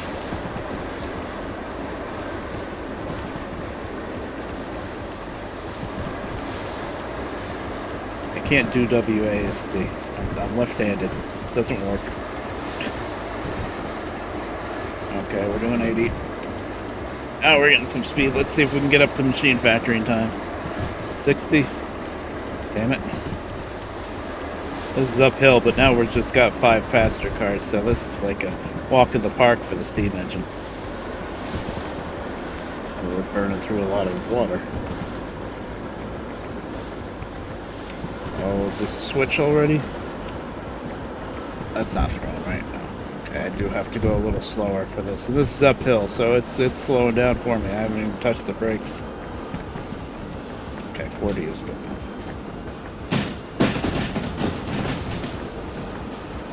Oh, Burton, you're left-handed. Oh, cool. Well, most left-handed people still use the mouse with their right hand. I'm really weird where and I've done it for so long, I can't even switch it back if I wanted to. I use my mouse with the left hand, which means WASD you would have to do with your left hand, and then you wouldn't have anything on the mouse. That's the big problem with WASD for me.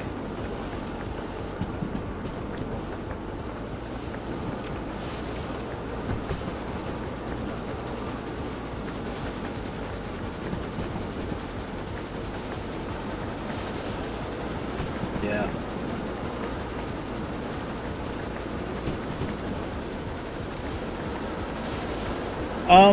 Probably. That's a good point, Scissors. There probably are. But I've always just used the arrow keys for movement, you know. I never understood the whole thing where, if, you know, you're not a gamer if you use the arrow keys. You gotta use WASD. I'm like, I guess I can see that. Oh, I gotta switch that. That's wrong because I came through with iron last time.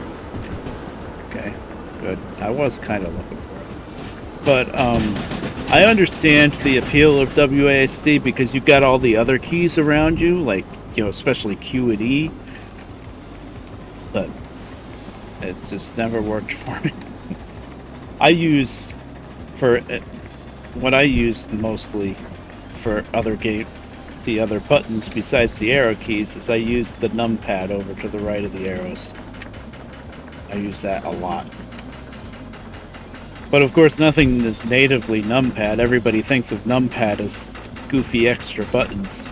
So, like, you know, camera controls are over there or something, not actual regular buttons. So, any game I play, I have to change the controls around.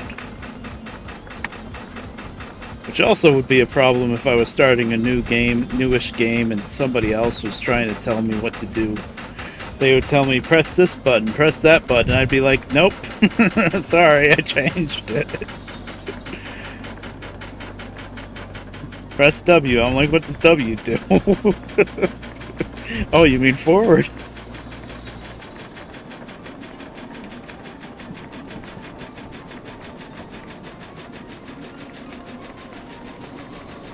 Okay.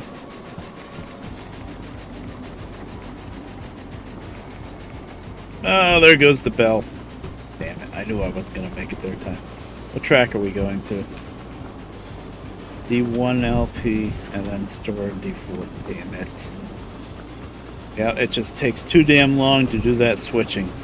And I knew I should have just taken one of the express trains. I should have tried to double up. It never works when I double it up. I mean, it would have been quicker if I went with two shunters instead of the steam engine, because then I would have had the remote control for the switching. But still, you try to do the switching too fast, the cars are going to derail. I was guessing with that, setting the time on the watch, though, so maybe we'll still make it. That's good.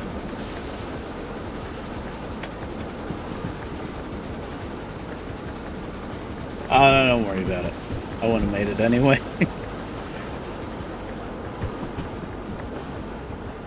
That didn't take long.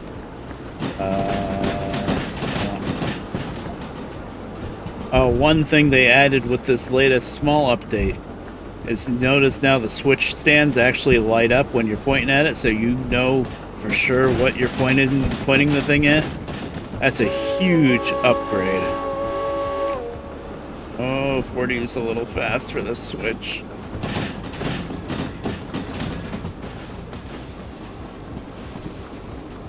Well, the thing with the time limit also is you don't only run up to the passenger station and unload, then you have to take the empty cars and park them on a storage track.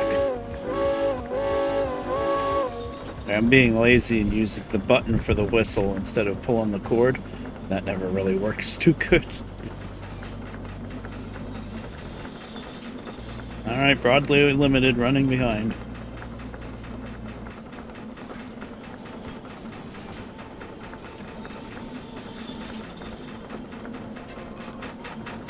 Yeah.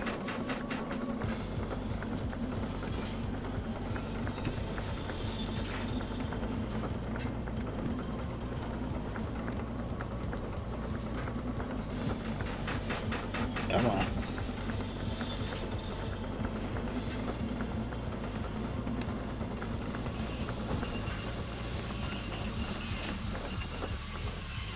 Get off the train.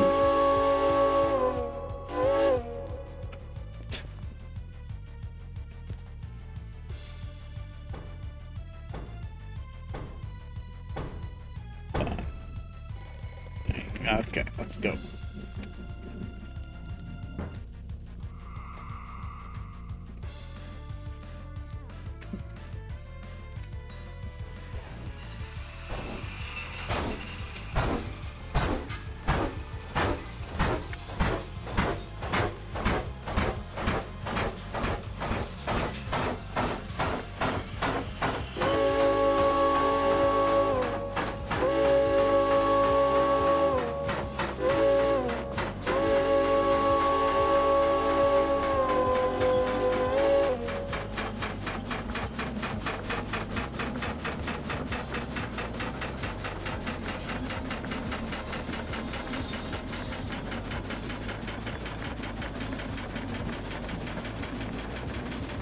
I didn't drop out the caboose, god damn it.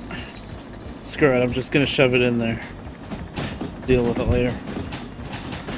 Still hoping that I just guessed with the watch, so maybe I'm still on time.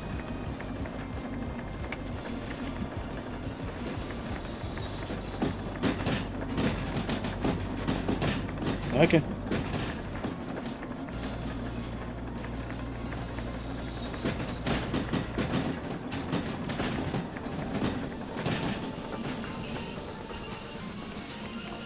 Oh, you're playing ETS? Cool.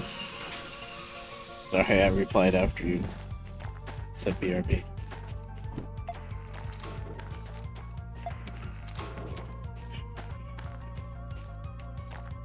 Alright, just shove them in there. We're gonna stick the caboose in the middle, but whatever, we'll get it out of there later.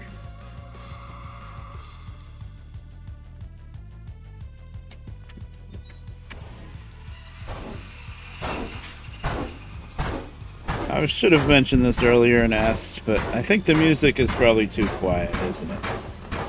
It's always hard to tell with the music because some songs are louder than others, but I think overall it's been a bit too quiet.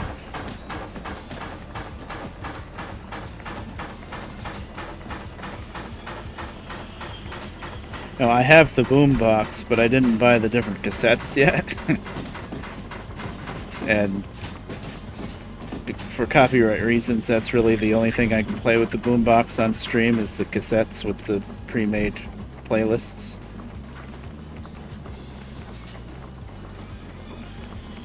Oh, okay. Let's bump it up just a tiny bit. Alright. Alright, Rumsey. Thanks for hopping in, and thanks a lot for resubbing, too. I'll see you around. I'm going to try to stream a bit more. More often. I think things are going to calm down for me soonish.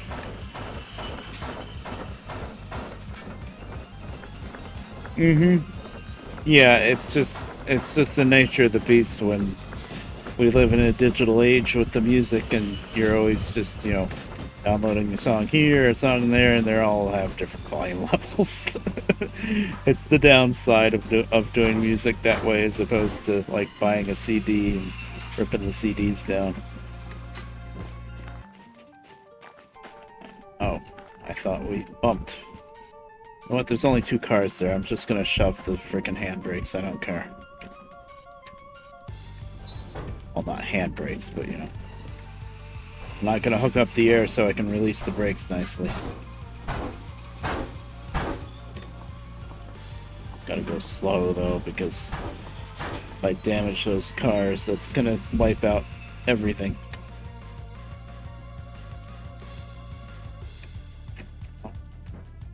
Maybe I can't shove them.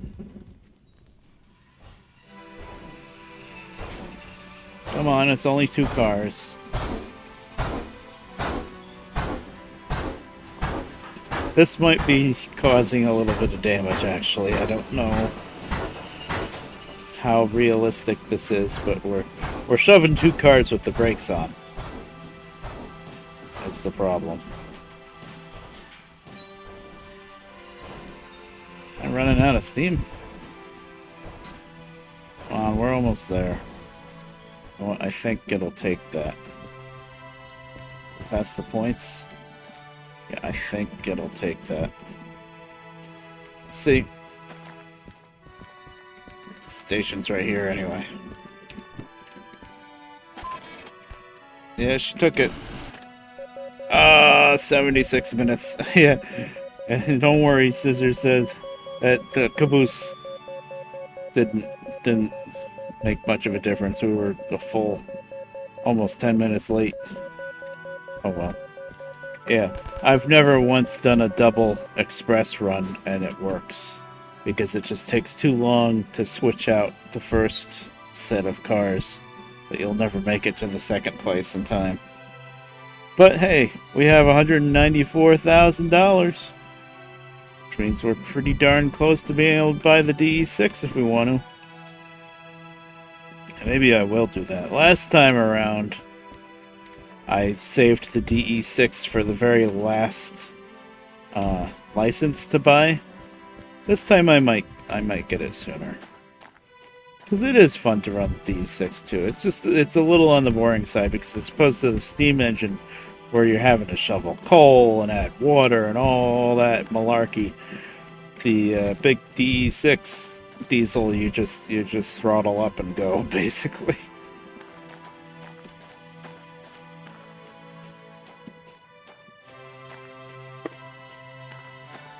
So, what I didn't check, and I will now because I can in the caboose, is did I do damage to these cars by shoving them with the brakes on? That says 100%. 100%. The caboose can't take damage yet. 100%. Okay, I think we're good. Well, the good news is we ran these passenger trains and we didn't derail once. Well, sometimes there's phantom damage even when you don't derail. Okay, there is absolutely no damage at all. Beautiful. So that was good overall. Commercials on TV. Yep. Oh, for the most part, the commercials are way too loud. I guess not always, but most of the time. Wait a minute. Wait a minute, how is it $10,000 on the engine? Huh? I understand 15 on C is the tender. Regular maintenance, $10,000. No, 1, 2, 3. No, that's $1,000. Still, that's a lot. Oh, emissions. See, you can run the steam engine pretty cheap. Like the big diesel is really powerful, but it drinks diesel fuel really bad. That thing can cost you a fortune of fuel. So you run the steam engine, you're like, oh man, I saved such and such money by just running the steam. Coal and water is cheap, and then you have to pay the emissions bill. And this one run, because I just started using the steam engine with this run with the passenger train. This one run costs us $800, almost $900 in emissions, which is ridiculous. Does the air get cleaner because I paid the government $900? No.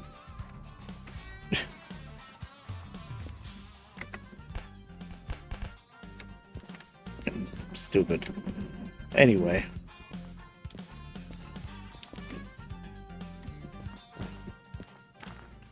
Well, let me look at the job sheets in there before I do anything else. Actually, if we're really low on water, which it kind of sounds like we are, just Let's see. 1, 2, 3, 4. And the whole thing is 9 notches, so that's a little bit more than halfway. 4 and 4 is 8. No, that's a little less than halfway that we used. So we have a little bit more than half. Listen, I didn't explain that well, but my point is that we're still doing okay. Of course, we got the double capacity mod. If that was vanilla, we would only have like notch or 2 water left. So fees total 16,000. That's 16,000. That's on. So like 17,000. Something I learned that I didn't know for a while. You can go to stats, and you can look at your fee tolerance. Your fee tolerance is how much fees you can have before it tells you that you can't accept new jobs. So the more money you have, the higher your fee tolerance gets. So right now our fee tolerance is 23,000. So once your fees add up to 23,000, you can't accept new jobs. But it's only a 16,000 now, so we can accept a job out of here. So the little commuter train, the little 2 cars that we just shoved back, goes to Iron Ore Mine West. That's this one. And, you know, we're gonna need coal and water anyway. Just toss that down there. Just did it twice. Good. Let's not do that.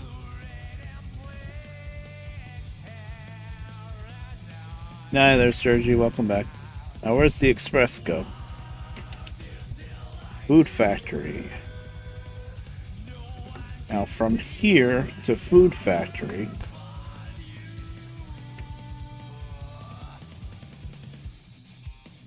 it would never make sense to go all the way down and around. Okay, so from here to food...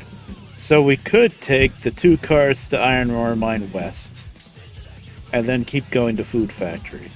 And just parking those 2 little cars in the siding, and then maybe putting them back in the train if I have another commuter job going somewhere else with them. That doesn't take too long, so I think we could probably still make it to food factory on time. But I will need to get coal and water and Iron Ore Mine West too, so that might not be too great of an idea, actually. What else do we have? We have a switching job. Unload, it's only worth 2,000. Unload, that's worth 5,000. I could get the diesel out just for that. Think about it, but probably not. Load 3 cars. No. 3 cars going to harbor. Okay, so I'm not going to bother doing this. A few empty flat cars at City Southwest. 500 tons of scrap metal to steel mill. That's not a bad idea. I don't need to refuel before going back to steel mill either. Harbor. That's worth a lot more. And it's a lot lighter too. Food factory, food factory. Man, there's nothing but crap here, huh? Oh, I do have military 1 and 2 now, so let's check military, although the military base here is so tiny, there's just gonna be one little... Oh, it's actually a set of empties and a set of loads here. Loads are on output. Where do those tanks go? Harbor military base. 25,000? For 4 cars? Really? I didn't think tanks were worth that much. Wow. Yeah, that's very much worth it. Usually that kind of thing is too... Okay, 4 empties military base now. That's good. Okay, we're going to harbor. Feel kind of funny just hauling 4 little cars with the steam engine, but I'll do it.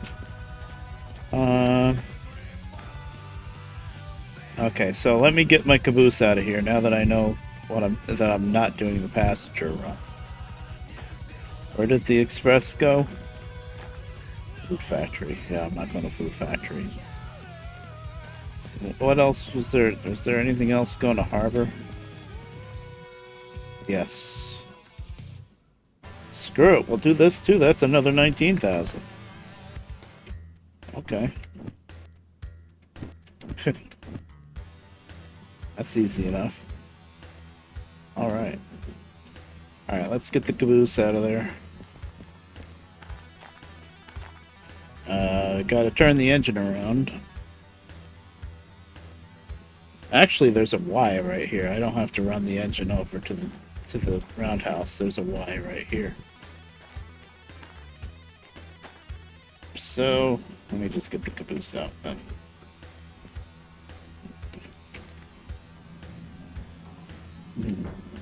Yep.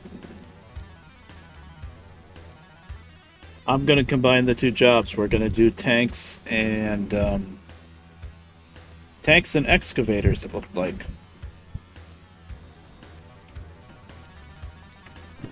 Both going to the harbor. Why aren't we moving? Oh, we're out of steam. Whoops.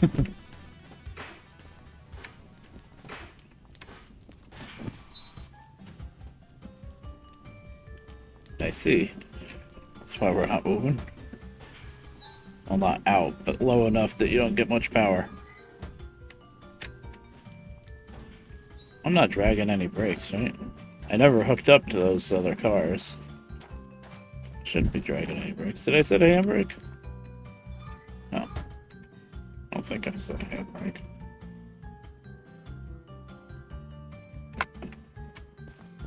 Oh, I see. Burn, why didn't I notice before? Those are Vinny memes, right? Vinny emotes. I think he was streaming the other night. I don't think he's streaming regular yet, but he's streaming a little bit here and there.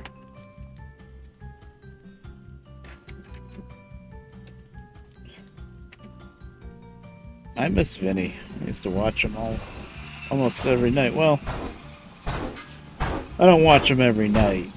I'd watch him. It depends on what games he was playing and stuff.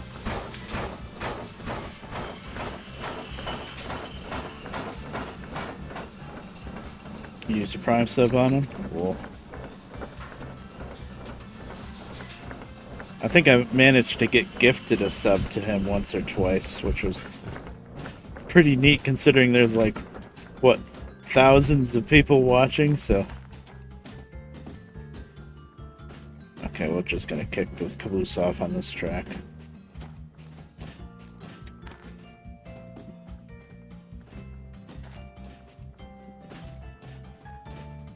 Slowly easing himself back. Okay, good. Yeah, he he used to stream pretty much every night, which I'm sure was way too much. Then I guess what really prompted him to stop for a while was all that false accusation nonsense.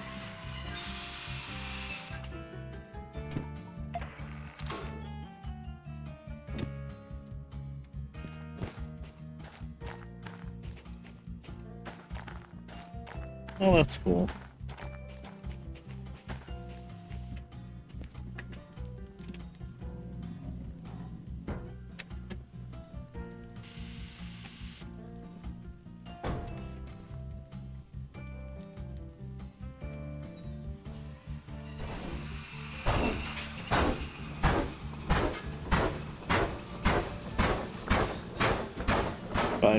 Five to 6 days a week. Yeah, it's a lot.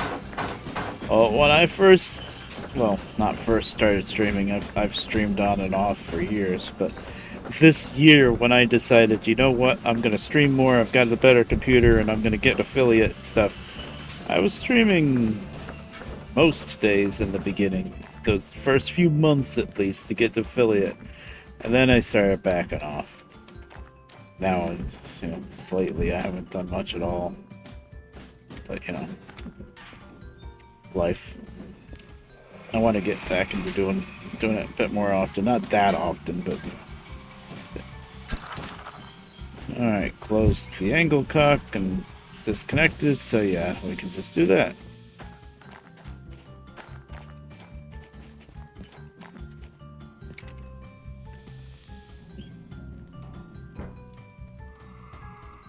Yeah. Oh, yeah. That sucks.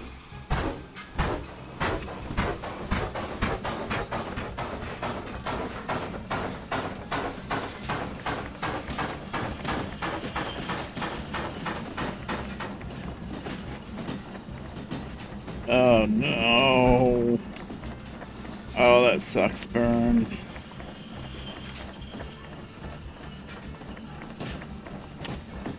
Yeah, fixing cars and trucks is just getting more and more expensive because as the technology gets crazier, repairing it gets crazier, basically. Used to be so cheap to fix your car. Your car might have broken down a lot more often, older cars, but it was a lot cheaper to fix when it broke down. Clicking-ish noise? Uh-oh. Is it from the game or from my mic?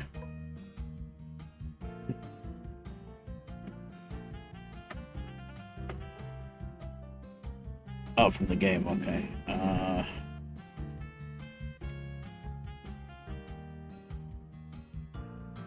Suppose when we can find it. Also, with the neck of the woods that you live in, Burn, it's probably really hard to find a used car that's more than a couple years old that's not just pure rust because of all the salt in the winter. You have long winters too. I'm not sure what was clicking then.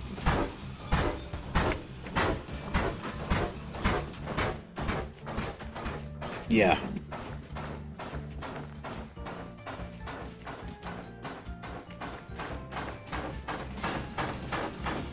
And you're not in one of these places where they're using like beet juice. I've heard of that used for brine instead of salt, like beet juice to treat the roads. Although I guess that could melt ice. I don't know. Supposedly it works. Of course, then your car, the underside of your car is just going to be covered in beet juice. So I mean, it's going to be stained red, but I would think it wouldn't rust it out like salt does.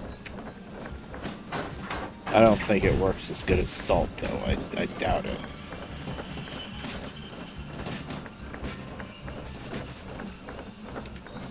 And it's probably a lot more expensive than salt, too.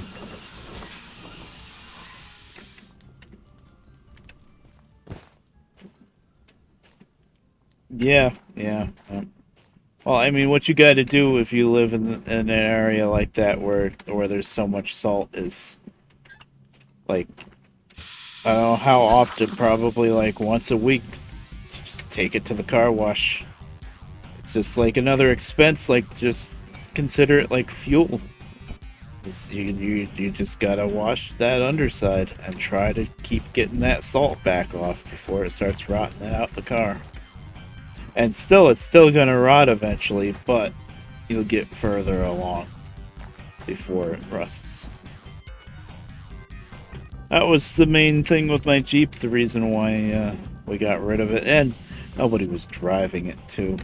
Mom wanted it out of the driveway, but man, that Jeep still had a lot of life in it. But the back corner of the frame, like back behind the one shock mount, was rusted out pretty bad. The rest of it was okay, but that one spot was pretty bad. But we could have found somebody to weld some metal in, I think.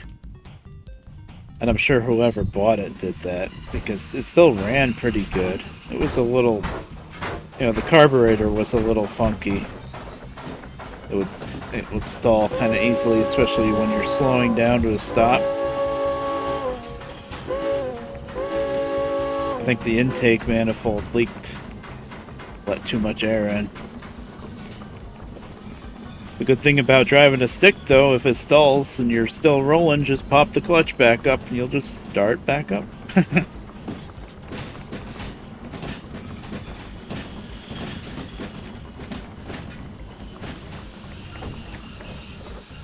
Oh god, that sucks, Burn. You're not only in Vermont, I think you're on like an island in Vermont, right? Oh, that sucks.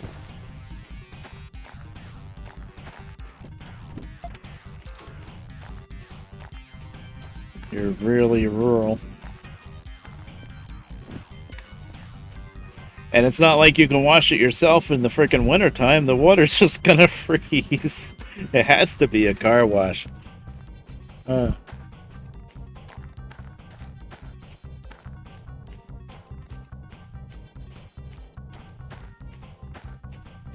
if somebody had the money to start one up in your area, it would probably be worth it money-wise because everybody would be in there in the wintertime to try to save their cars. Yeah. Yeah, well, I think you can get a lot closer to the city and still being rural. I don't know.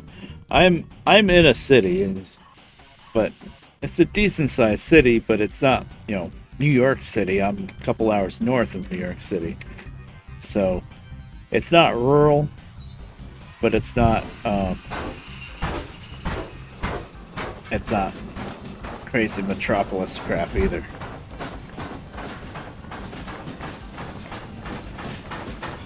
New York City, boy, that's just something else.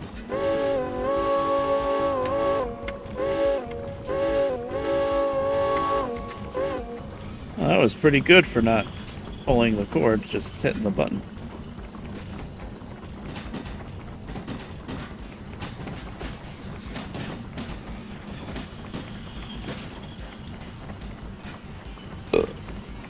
Yeah, excuse me.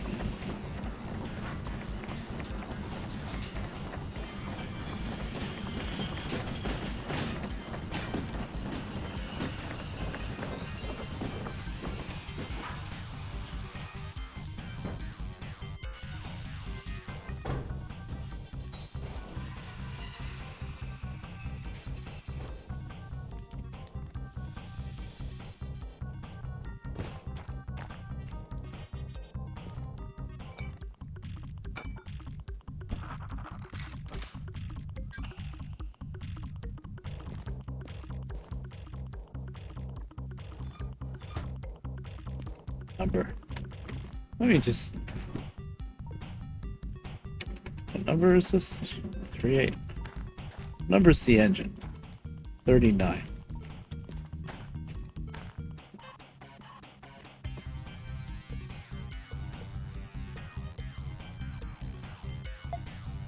Sorry, I'm leaning in so much I can't.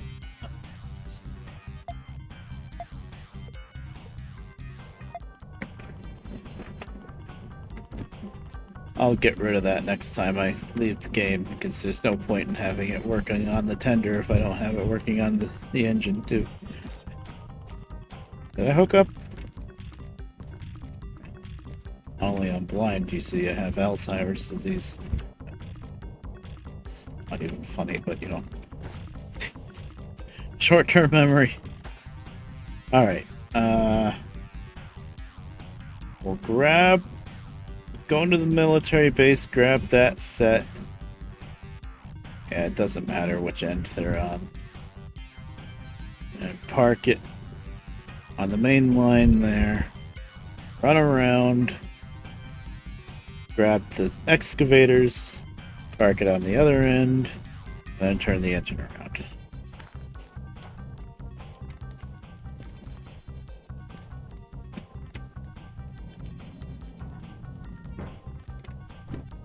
This isn't even going to be that heavy.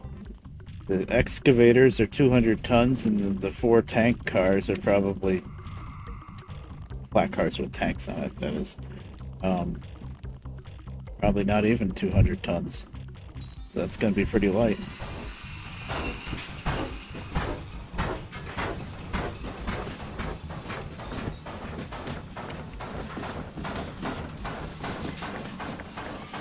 Only downside is we're going back to the harbor, and I've been to the harbor plenty of times. But yeah, whatever.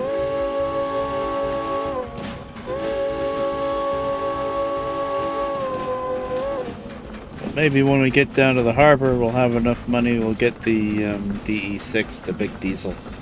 So I don't know if I've really shown that off much at all on stream. Because I avoid it a lot. Because I like running the steam engine so much. Okay, I need to go up to that switch up there for the military base. Alright, I never turned up the music volume switch. I never did it. Let me get the volume mixer because it's really hard to do with that slider on the media player.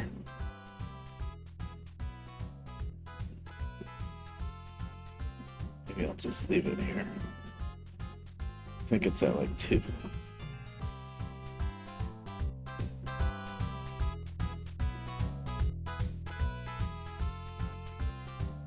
Let's try 5.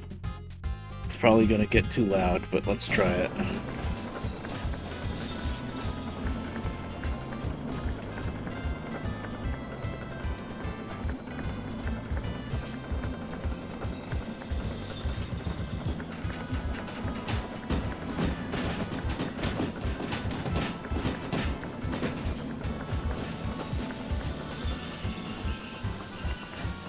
We still have a little bit of time. It's only 6 o'clock.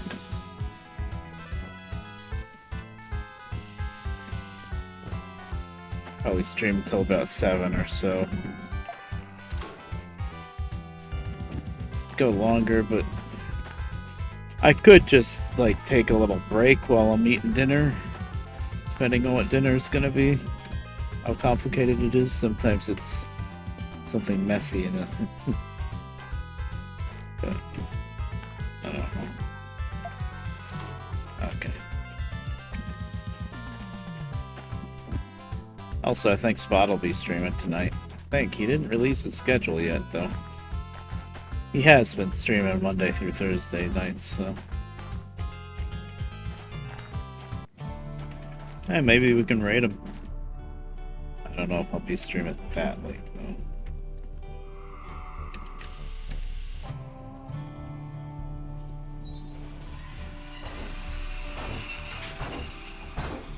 Why am I yawning?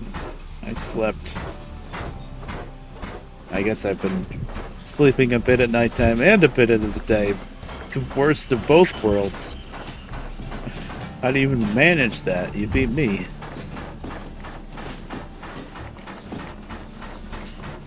I've just been sleeping a lot in general, I guess.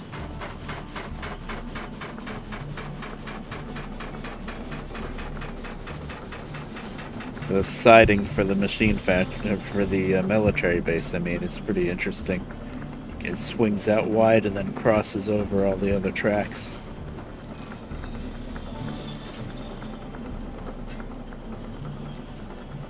It's pretty cool, really. It's unique for this game, anyway.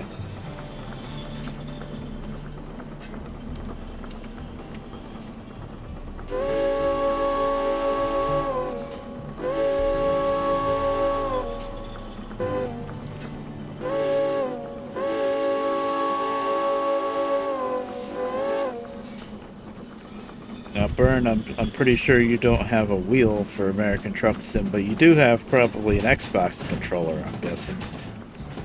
Or DualShock, something like that. Something with analog sticks. A lot of people play ATS with that.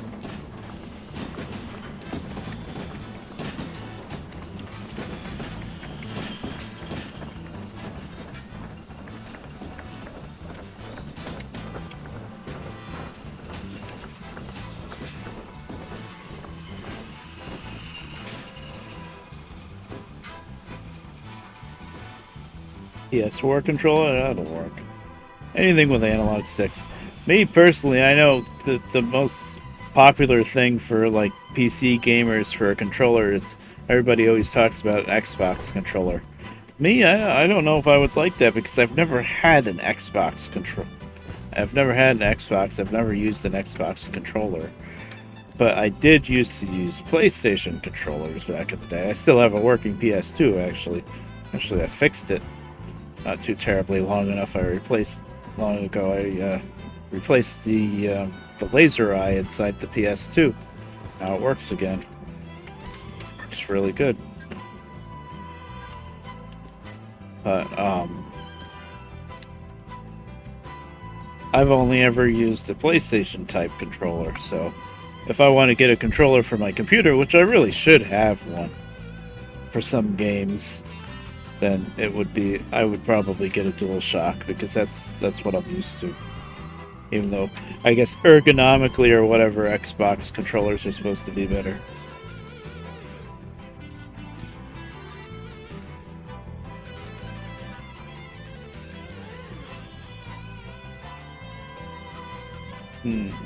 It should be.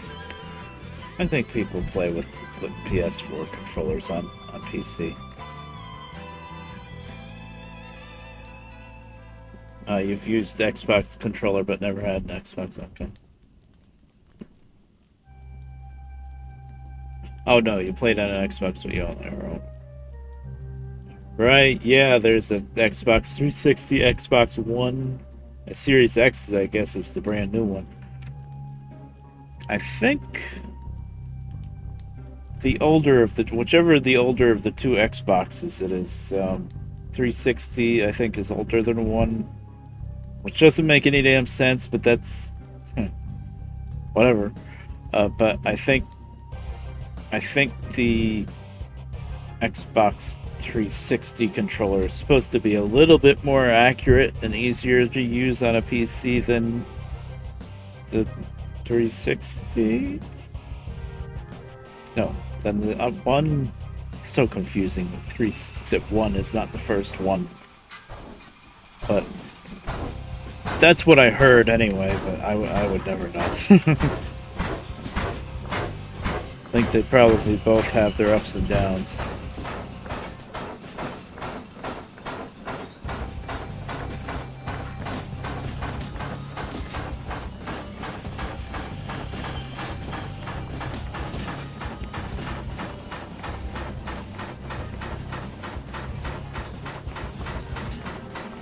I guess if it doesn't natively take the PS4 controller, you could use Joy-to-Key.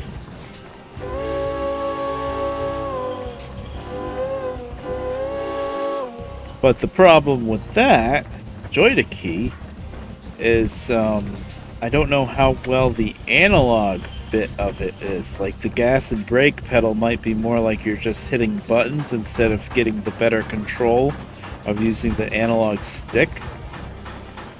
I think you would still get the analog control with Joy-to-Key. I think.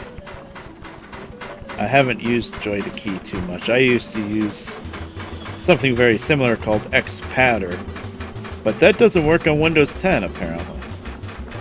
Drive myself nuts when I first got this computer set up trying to get X-Patter to work with my wheel for the very rare times that I would need it.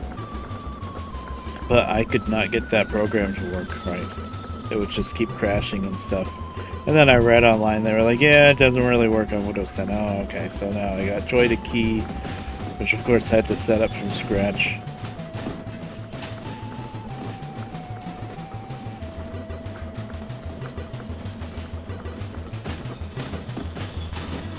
Oh, that requires a third party for PS4 control. Oh, wow. Well, that kind of sucks. You're tired, Sturgy? I'm starting to get tired, and I really shouldn't be, but I am. I'm not going to stop streaming yet, though. Oh, I didn't pull forward enough. Right? Nope, I did not. At least Batman's here.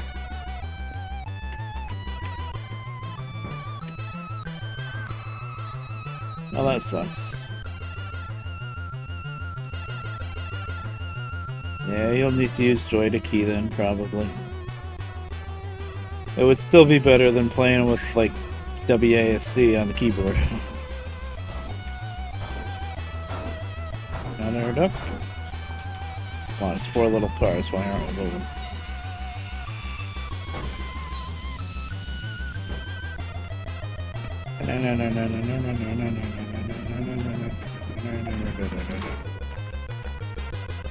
Okay, where are we gonna park this? Right on the main track.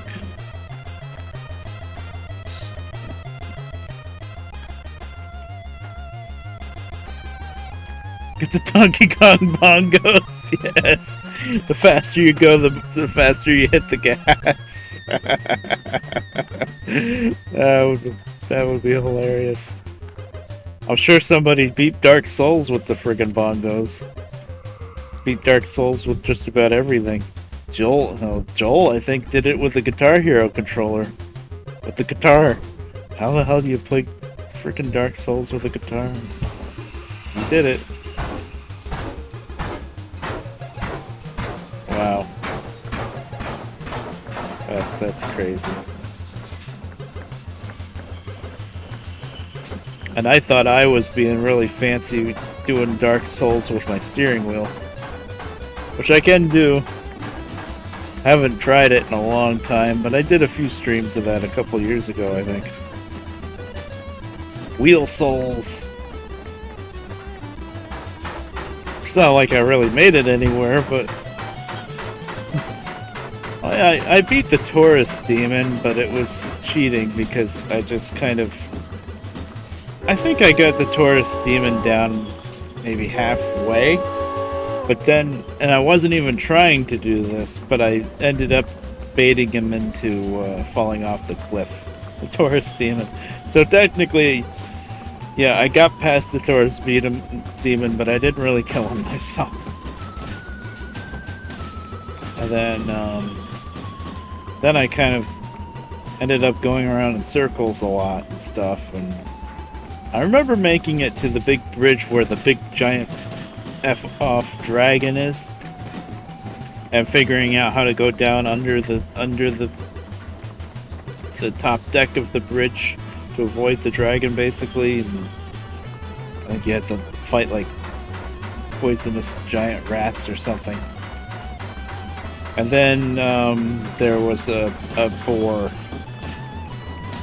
There was a boar with armor on it, and that thing killed me pretty good. I like unlocked a little shortcut with a ladder so that I could get there easily from the spawn point. I remember that much. But then around the time that I started messing with that boar, that's when I gave up on it.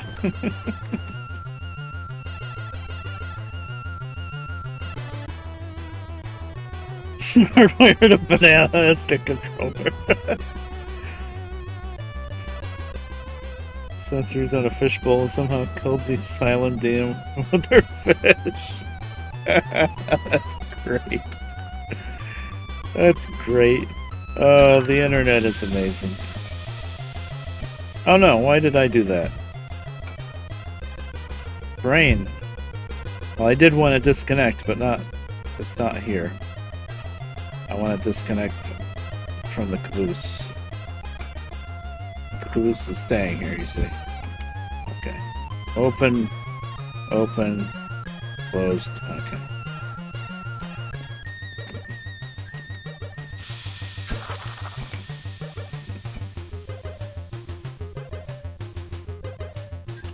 I think I'm gonna stick with Pennsylvania Railroad skin, but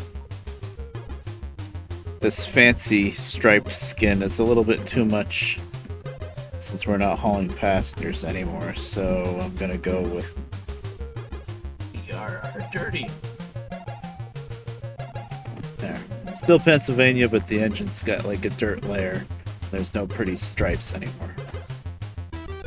See? It's dirty and dingy and rusty. And yeah, that's a freight engine. Alright, let's go get those excavators.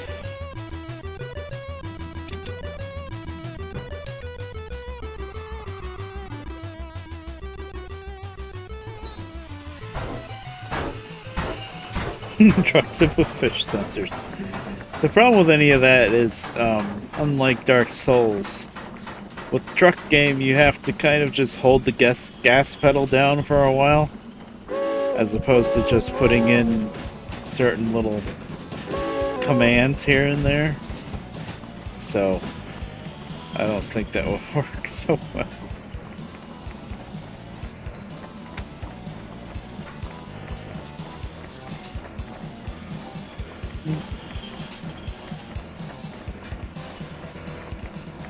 I guess I should figure out where these excavators are.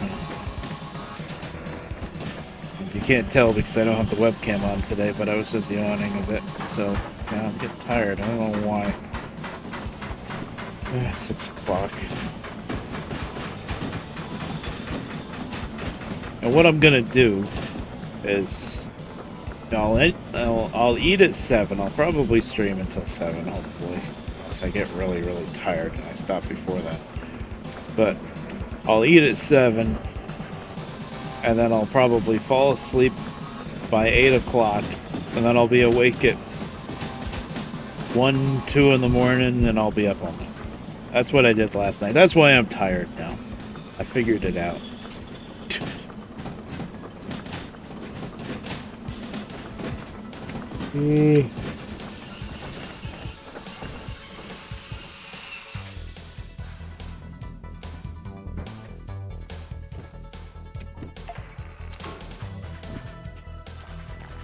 Okay, I know I'm going though this way, but where is my string of excavators? Is it excavators or cars? Excavators, FH80. This has got to be it. I think there's only one string, yep.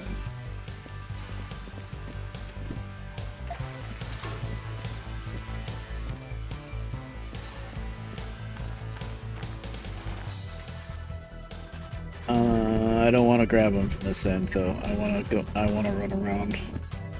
Actually.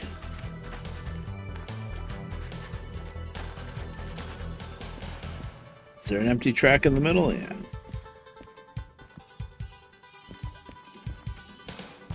So it's that way, that way. Okay.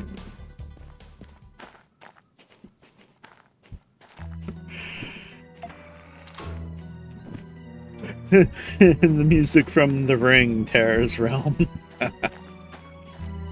As much of a mess as that game was, you know, from what I've watched SGF play through it a few times now, because it's just so funny.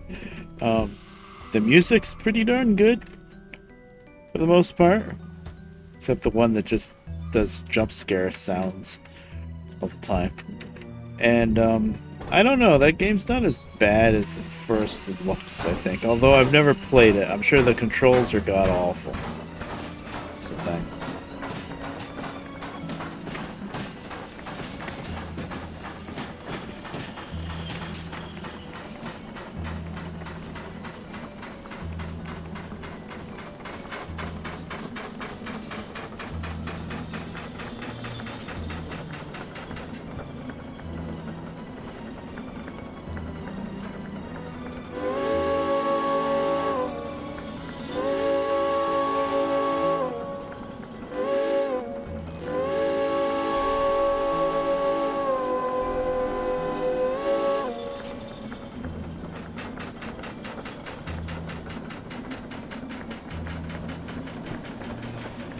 Trust myself that I set the switches correctly. Still want to look.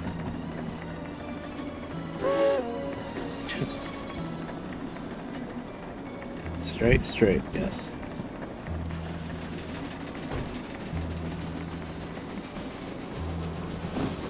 Let's get some speed because we're just running around to the other end now.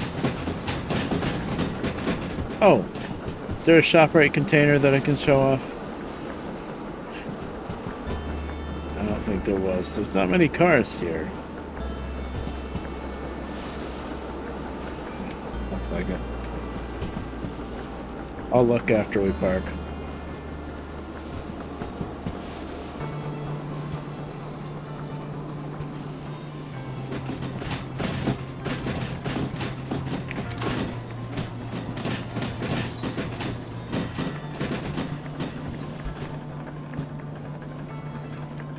I missed blowing the whistle. It doesn't matter. You see, there's no other traffic in this game.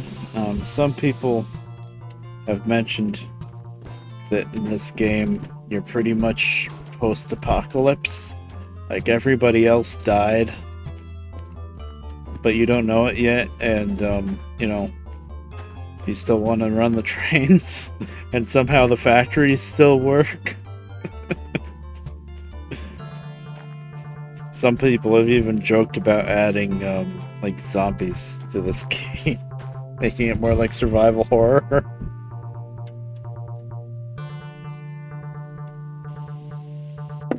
I could kind of see it, actually. That'd be hilarious. Like a different mode for the game, maybe? Man.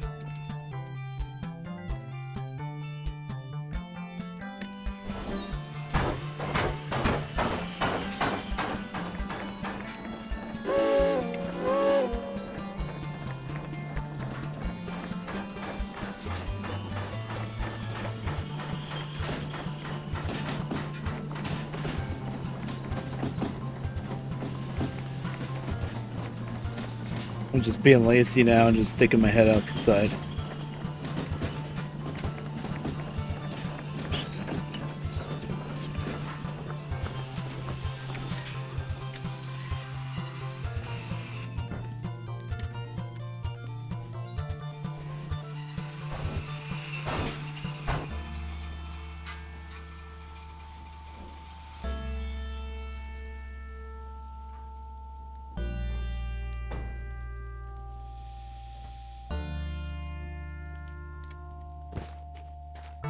Oh, my air conditioner is getting too cold. Really? Now that it's not quite as hot, like super hot outside, I'm really battling with this air conditioner. Like I guess right before the stream, I set it down to 70 because it was getting pretty hot. But now it's getting a little too cold, so I gotta go back to 71. It's got this fancy remote control with a digital readout, but it doesn't work nearly as accurately as it should. Did I hook up yet? No. That's especially true when it's getting a little too cool, so you change the temperature up. Like I'll turn it up to like 72.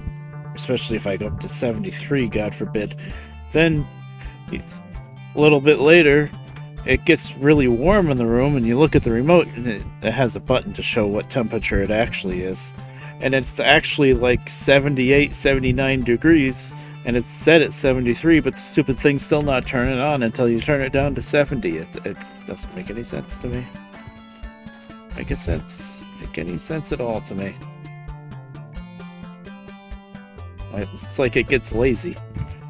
Let me see. No ShopRite. We've got Grand Union. Shut that off already. No ShopRite. ShopRite's the other one that I made that I didn't show off on stream yet because it's not showing up right now.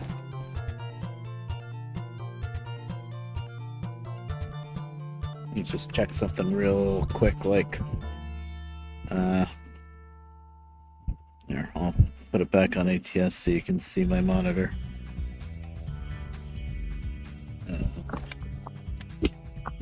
There you go. I just want to make sure the skin is still named correctly. I mean, I don't know why it wouldn't be.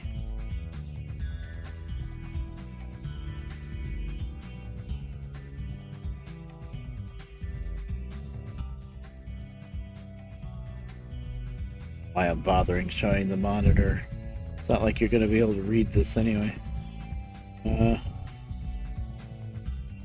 It's Skin Manager. Nope, not Skin Manager. Cargo Swap Mod. Skins. See, the problem is it's all in flat car container any, so it kind of like randomly picks from all of them. ShopRite. Containers Atlas _01D. That's what it's supposed to be called, right? Containers Atlas 01D. Okay, yeah, I didn't. That was why the the Grand Union one didn't work for a while, I stupidly renamed this, and you can't do that. So, there you go. If we ever see it in game, that's the ShopRite skin. It's the old ShopRite logo. ShopRite does it right. They don't use that anymore. That's what a skin file looks like for those containers. It was showing up all the time, but ever since I got the Grand Union one to work, I haven't seen the ShopRite one. It's just random, I think.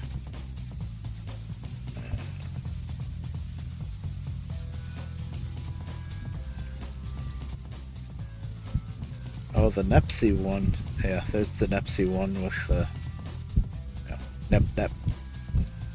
Listen, I had to stick a little bit of anime goofiness and I didn't make that skin. It's a pack. I don't have all of the skins from that pack. I just picked a couple of them. Like the Nepsi, and I got the Segami. I think this is the one with Sonic and Miku, because they have a thing. Yep, Sonic and Miku. Anywho. Is there anything else I wanted to show you? Oh, there's Chewy. You saw this one, though. I made this, Chewy. That was the easiest one ever. Just white everything out, and I found a PNG of the logo, and I just slapped it on there, and done. 10 minutes.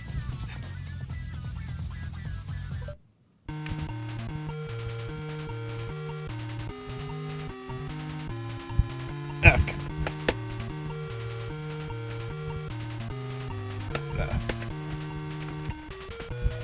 I almost forgot to switch the scenes back. I mean, as well.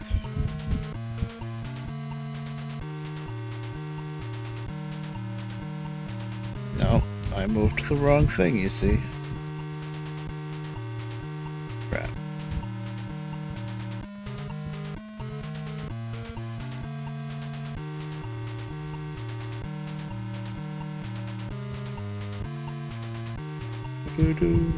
Well, if you're hearing beeping right now, that's part of those music.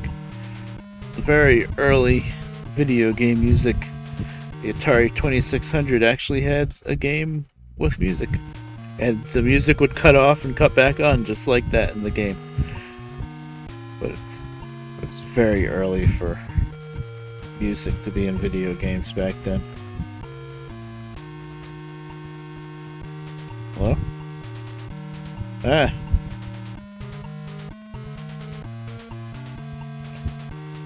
Actually, if I'm gonna do that, why does that look like it's not the right size?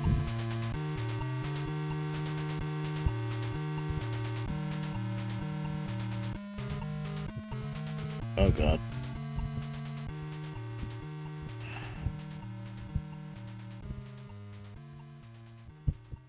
Hashtag not worth it. Oh no, Hidea. I need to crumple.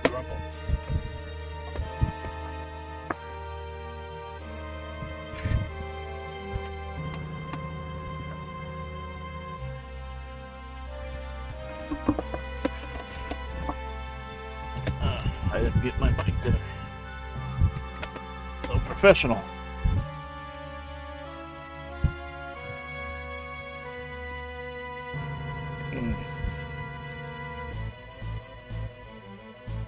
And I'm getting pretty sore just from 3 days of wrestling with giant birdcage. This thing is so heavy. Wasn't even worth it either. It didn't even really get all that cleaned. Why is the light on my shirt like that? There you go. Now that it's cooled off my room a bit, I can turn the lights on. Use the webcam.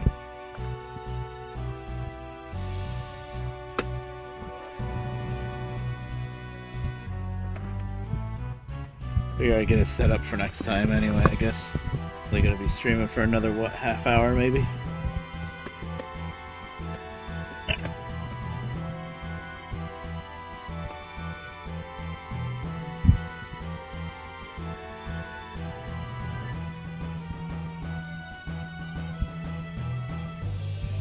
That must be the sound alerts.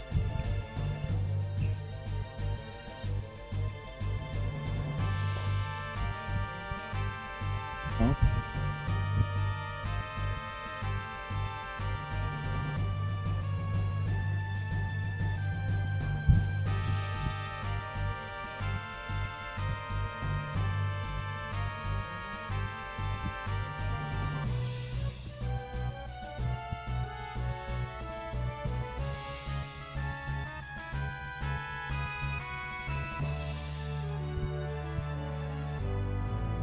Oh, God. I knew that was gonna happen.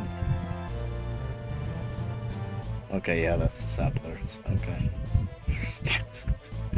I knew that was gonna happen. I knew it was gonna not work and then everything was gonna work at once. Well, GG, I guess, on that front. Okay.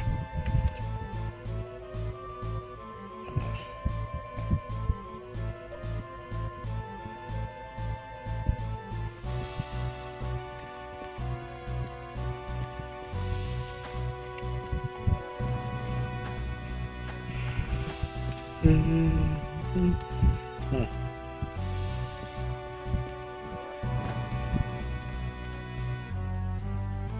Sure we're aired up by now. I've been putzing around.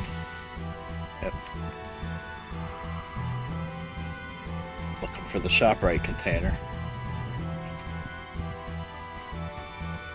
If it doesn't show up in the harbor when we get down there next, then I'm gonna assume that something broke with it. Because there's so many containers in harbor.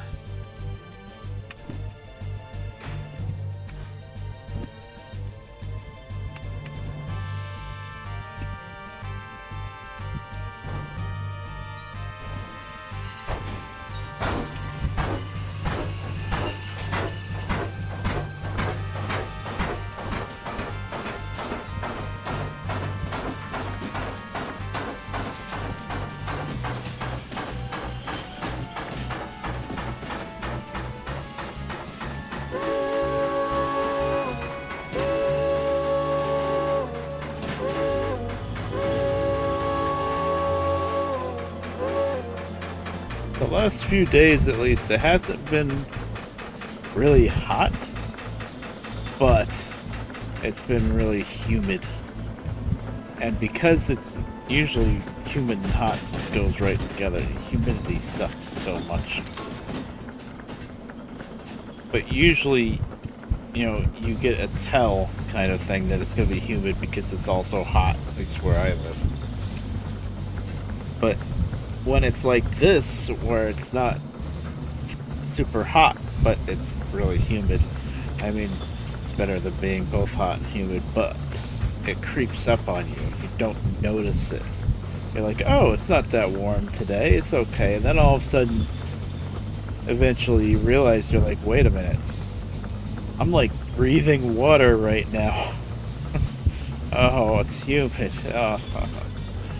I gotta turn the air conditioner on, you know, especially downstairs where we try not to run the air conditioner as much as possible because it's a big air conditioner to try to cool off the living room, dining room, kitchen, so it's, at least it's a much newer one now, but it's not that new, but it's new enough to have a digital readout, which is a big improvement to what was down there.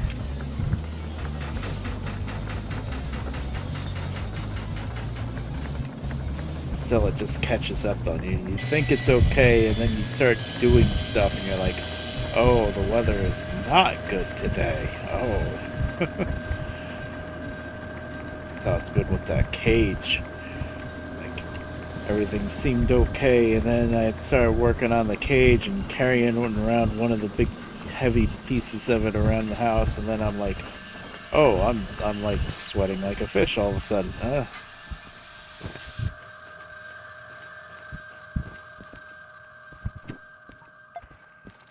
Okay. That's wrong. That's right. That's right. Okay. I gotta spin the engine around.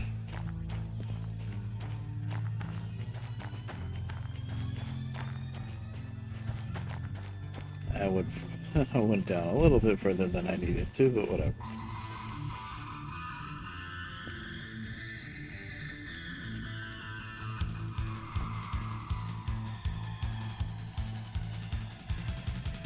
Come on, it's only maybe 200 tons. This is a steep hill right here, though, so... Gotten stuck on this hill a couple of times. Like, I made it all the way up from city southwest up to, like, here, and then I got stuck.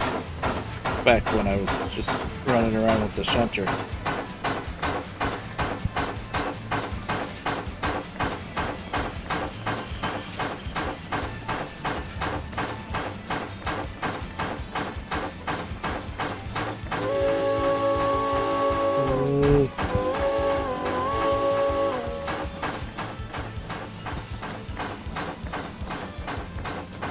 I don't know if I feel like doing this harbor run now.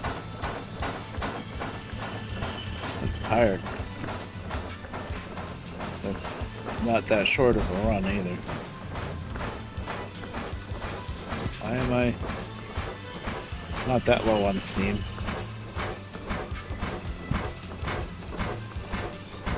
Really? Shouldn't be that bad. Come on, it's only 200 tons. Is there a handbrake on?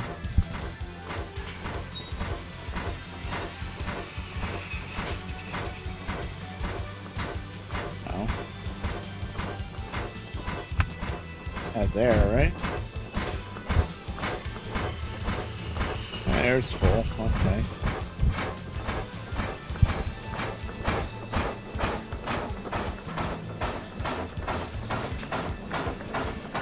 It's just a really steep hill right there.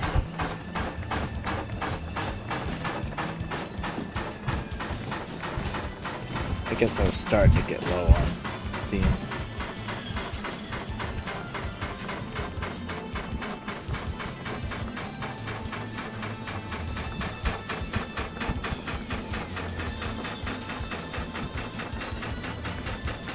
Ugh.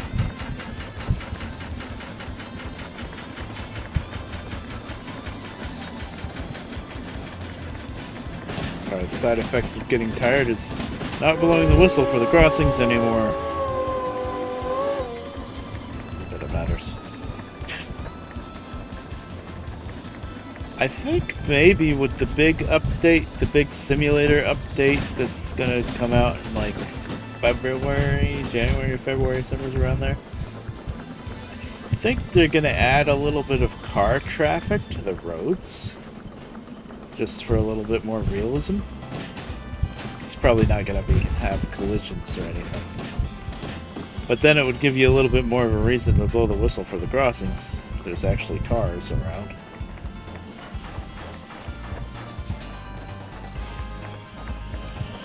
I think I read something like that. Oh, we're there.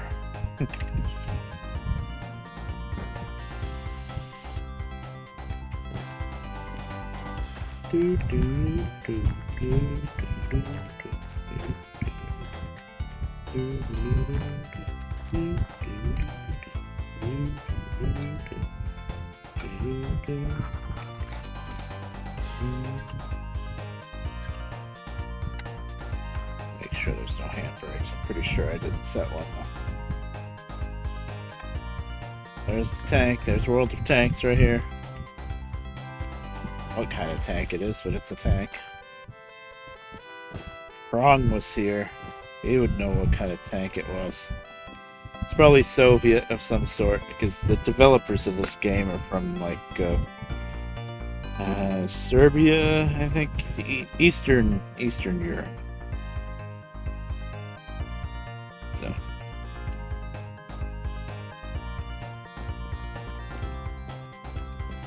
Let's check what's going on back here. Did I set a handbrake here? Oh, that's why we're rolling. Okay.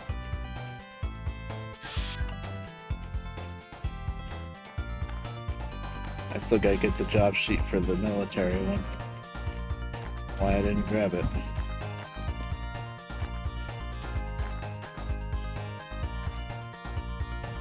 Ooh.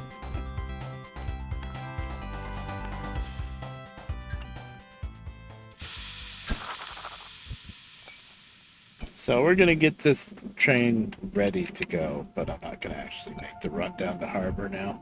It's already 6:30 anyway. And I'm getting tired. And I'm getting hungry too. I didn't really eat anything today, I think. That's kind of what I do when I get into these, I don't know, funks. Sleep way too much, don't eat. All that good stuff.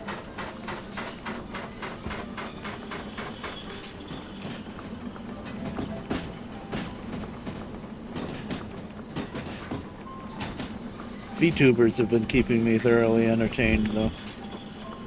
They're fun to watch. Rabbit Hole and all that.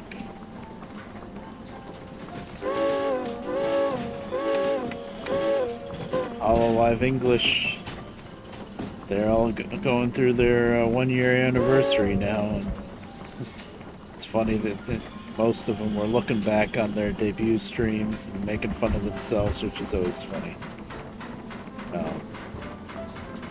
And then Ame put something together where they were all in VR. I think it was VR chat. They never really mentioned VR chat, but it must have been VR chat. But they were all like they're small versions of themselves, and they were all basically in 3D. And that was pretty great. Like Ame has been doing it with small Ame, but all 5 of them were doing it that stream. Hi there, Skelly. Curry, nice. Too spicy for me, but just about anything that has spice is too spicy for me nowadays.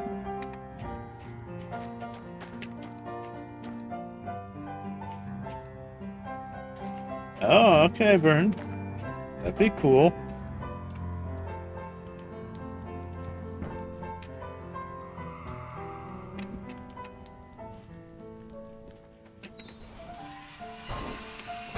It's very tempting, the whole VTuber thing. Milk. Ooh. Milk usually, on its own, I don't really drink. Usually, it's weird. Like, if it's in cereal, I'll drink, like, you know, a bowl of cereal with all the milk left behind, and I'll drink that. But just, like, drinking a glass of milk, I've never really liked that too much. Chocolate milk, of course, that's a whole different thing. Whereas nowadays, I'd be dead if I drank chocolate milk. Diabetes. That is lined up right. Yeah, okay, that was scaring me for a second. Oh, by the way, Gap Skelly Bones, I forgot to tell you before, but I got on my server a couple days after the last time you were on it, and I went to the Nether portal, and you must have. I saw it in the server log, but you died like just inside the Nether. I guess because the Nether, you know, it doesn't load up unless somebody's in it. So even though it was a few days later, all your stuff was still on the ground. So I made a box right on the other side of the portal and put all your stuff in it from whatever.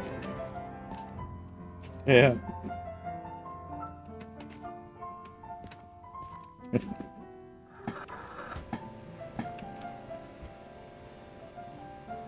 Diabetes. He just, He just died just this last year, Wilford Brimley. He was up there in age. He had a good life. He was, I think he made it into his 90s. I think. Not quite. Pretty close. Mm-hmm.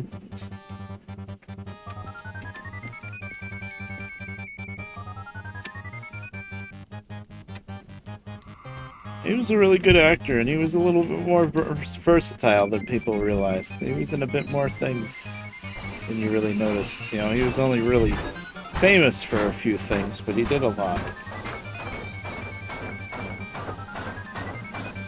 Hi there, Hap dude. How you doing? Fortunately, you guys are catching me right as I'm about to stop. I think. Soonish. Well, I might have to run down the harbor, I don't know.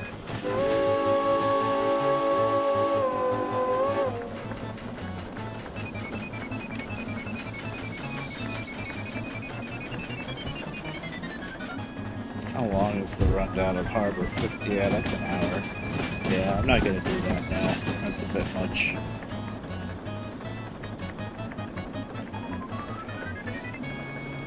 Ugh.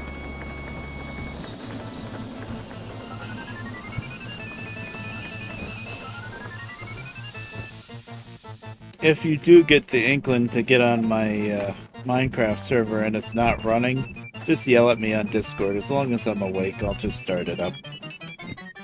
Sometimes I shut it down for one reason or another, and then I forget to start it back up.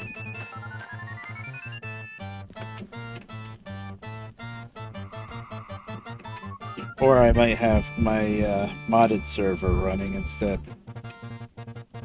I was playing with that a little bit lately.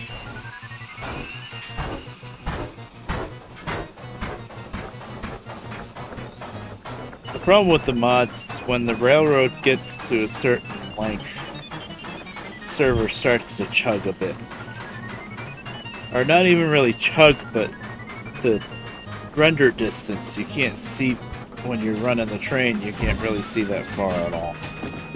Then it's kind of like not as fun when you're just kind of, your train is just kind of swimming through the nothingness because the game can't keep up with it. That's Rails of War, but man, those tracks and trains are so pretty in that mod though.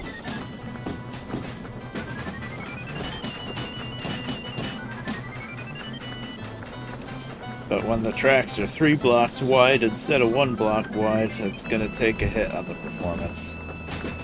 And they're like 3D modeled. The tracks are entities.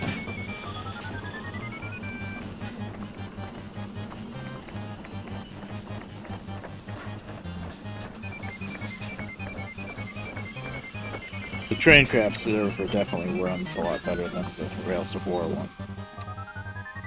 The Traincraft has its issues too. Microsoft Flight Sim? No, I've never really gotten into flying games much. I like trucks and trains mostly as far as sims go. Wait, who likes the planes and helicopters? That's Green Bear. Right? Blue Bear is subs and boats. Yeah.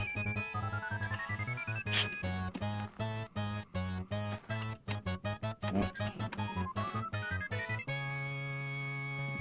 Okay, this song, it's been delightful long enough. Planes are like trucks with legs, yeah. Yeah, I probably could get into flight sim someday. But what I do like to watch a lot, I get addicted to it on YouTube, is all the plane disaster documentary. You know, an hour telling you how Flight 100 exploded and stuff like that. Those are always really intriguing. And a lot of times it's some kind of pilot error, and of course it's not just one error, it's a bunch of different little things that add up. Flight Sim, yeah. It will eventually, I guess. The other thing that keeps me away from flight sim, besides the fact that I'm not really into planes and flying all that much, is it's expensive, and the game itself is huge because it renders like pretty much what the whole globe or something. So the size of the game is like what 100 gigs or something. It's huge.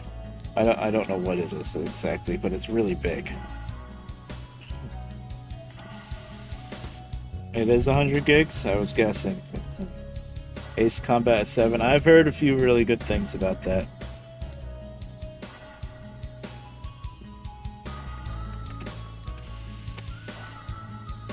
Struggles on the 3090 even, Jesus. I've got a pretty beefy CPU now, but my hard drives are just carried over from the old build, and I've got pretty decent RAM. I've got 32 gigs of RAM, but my video card is only a 1050 Ti. Because back with the older build, that was the best part of my system, was the 1050 Ti. Everything else, the CPU was a yield dual core processor, and I only had I think I had 12 gigs of RAM. I could barely play this game without mods back then. So yeah. But for what I play, for everything that I do, the 1050 Ti has been great. It's been fine. But if there wasn't a wacky shortages or whatever other excuses there are for a video card that's 2 generations behind still being like $1,000, then maybe I would upgrade someday. But I don't know if that's ever going to change anytime soon, because the thing is, with all these shortages, or we don't have chips anymore or something like that. Once they find the excuse to raise the price, it's never going to go back down. That's just like, why is there a lumber shortage? Do the trees have COVID? It's just don't get me started on that nonsense. Is the silicon infected for the chips?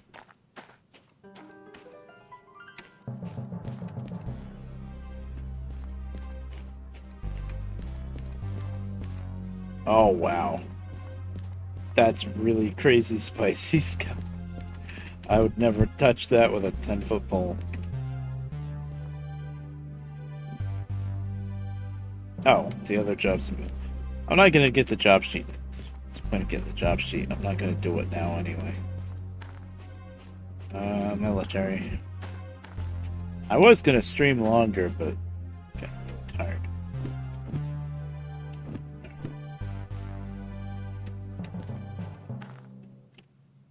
So for some reason, usually the military jobs are only really good when it's like explosives or the nuclear waste, and then you need military 3 and hazmat 3. But this one, oh, this is military 2. Maybe that's why it's worth more.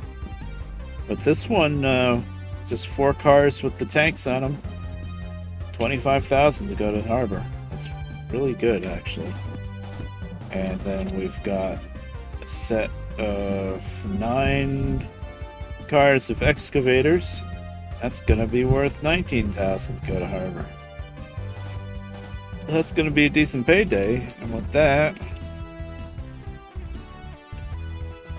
194,000 now. We should, even after filling up the tender down there in harbor, should be able to buy the license for the DE6 maybe.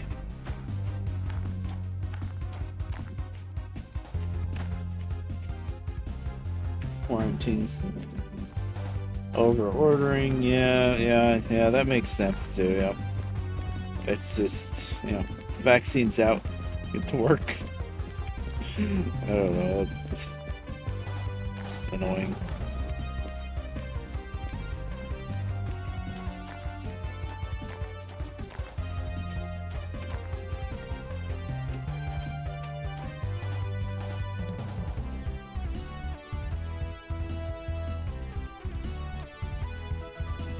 Steel too? Wow.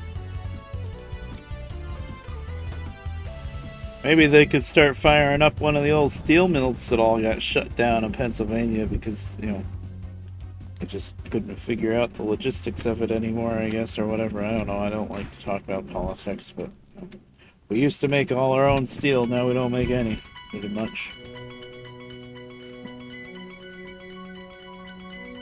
Yeah, that doesn't help anything. The freaking anti-vaxxers, yeah.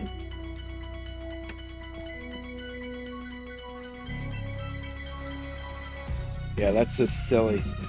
You know, I don't know if it's always the case, but when Trump was still in office, I know I don't talk about politics, but when he was still in office, one of the last things he did before he was leaving office is he was going on about getting a working vaccine. You know, he wasn't so keen on shutting everything down and the mask mandates and everything, but he really wanted a vaccine. So then when the vaccine did come out, why do all the people that, I know I'm overgeneralizing, but why do all the people that supported Trump and stuff, oh, we're not going to do the vaccine? What, did the vaccine change because Trump's out of office? No. If you believed in the vaccine when they were still making it, then why don't you believe in it now?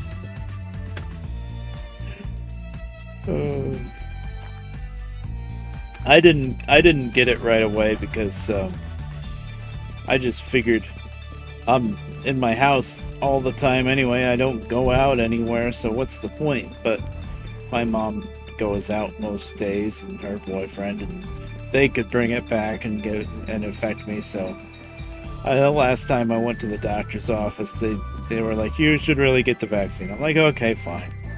So I did it. Yeah, I don't like Biden either, but that doesn't mean I'm not gonna I'm gonna think there's something wrong with the vaccine because of that.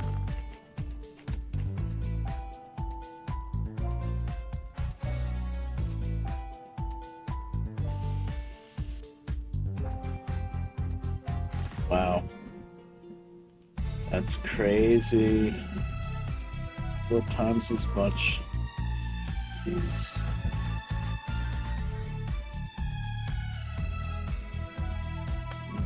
Fire up the steel mills. Get down to the freaking Bethlehem and Allentown and all that, and fire them up.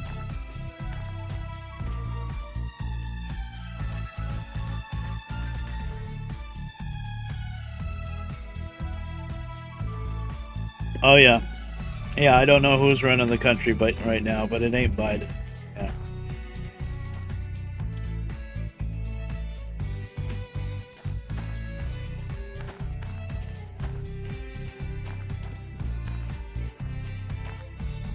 And of course, that'll be the big thing soon enough. He'll have to step down for medical reasons or something, and then Kamala will be in. And of course, that was the plan from the start, and yada yada yada. But whatever.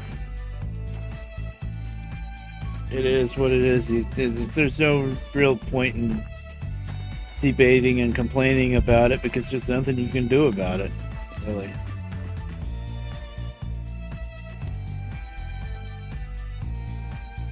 Of course, I don't know how much Trump really had to do with running the country either. He was good at running his mouth, but I don't know, we were in better shape then. But then again, there wasn't a freaking pandemic until the last year anyway, so who knows. Like, I do sometimes wonder if anything would be different if Trump won re-election.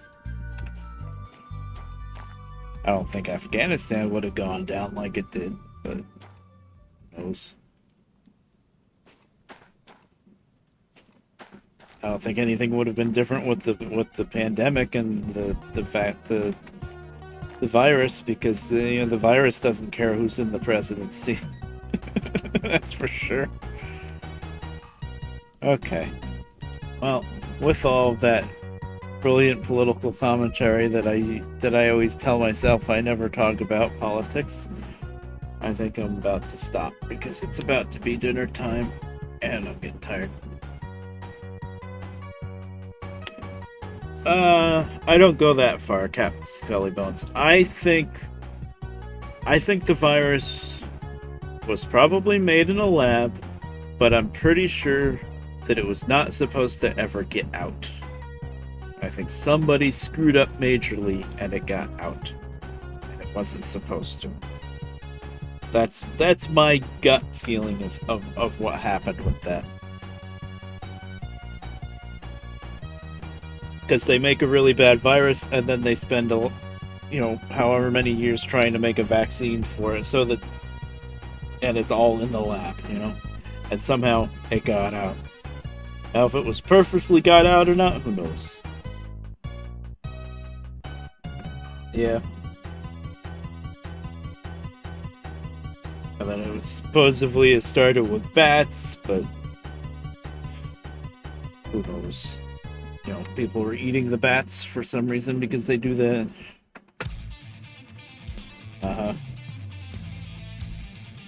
Well, anything that could be possibly silenced by the Chinese, that's very possible because they're commies, and yeah, that's kind of what communists do.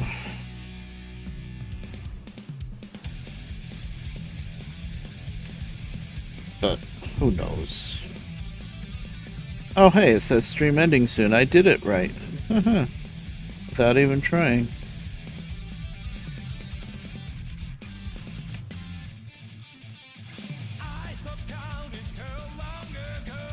Album?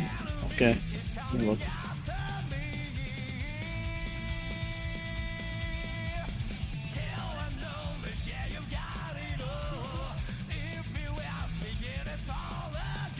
Yeah. I'll check it out. I'll check it out afterwards. Thank you. I like music. I'm guessing it's metal. It looks pretty metal.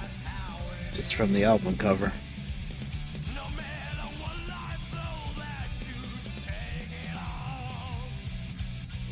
Cool. Alright, yep. Nice. Well, I'm a huge Judas Priest fan, so that works.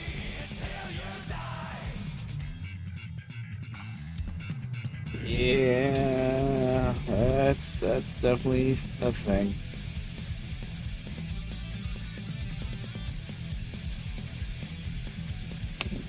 Yeah, the whole wet market thing. Yeah, that shouldn't really exist. Anywho, that was a fun stream. It was good to finally get back to streaming. How long did I stream for?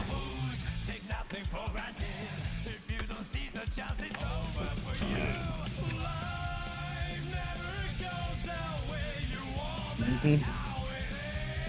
3.5 hours. That's a little better than I thought it was.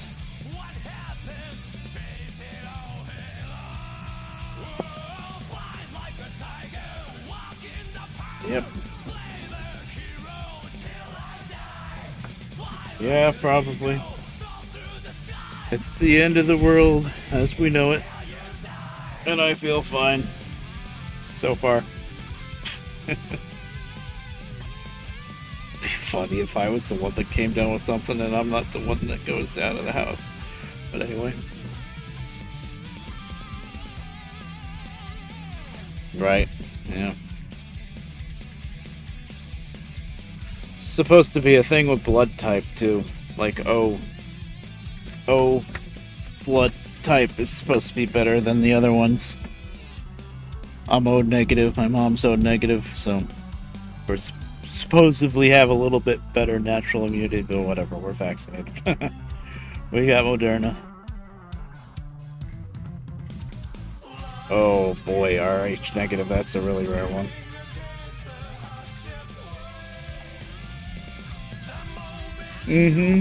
Yeah.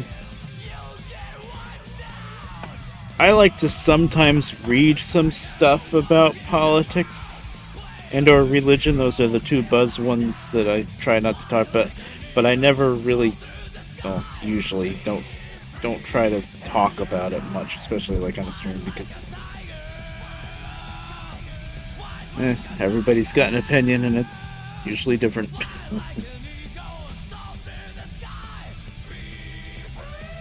Yeah.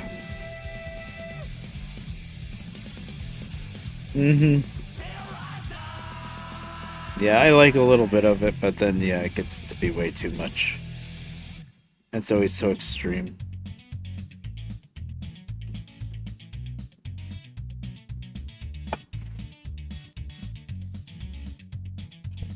Give to everyone who can. Oh, negative. That's the same as me.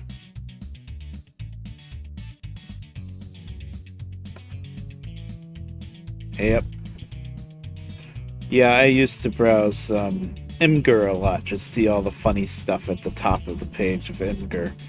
And then, oh boy, once the election time came up for Trump to be reelected, it was just straight politics, all anti-Trump, and that was like, okay, that's the end of that website.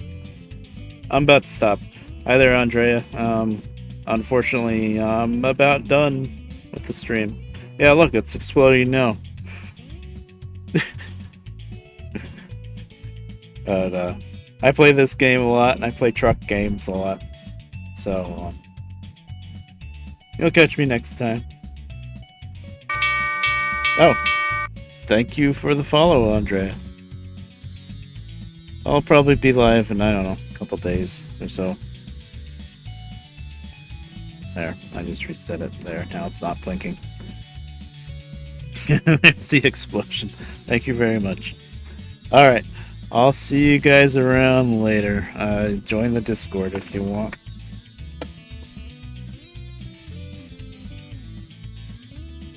Bye.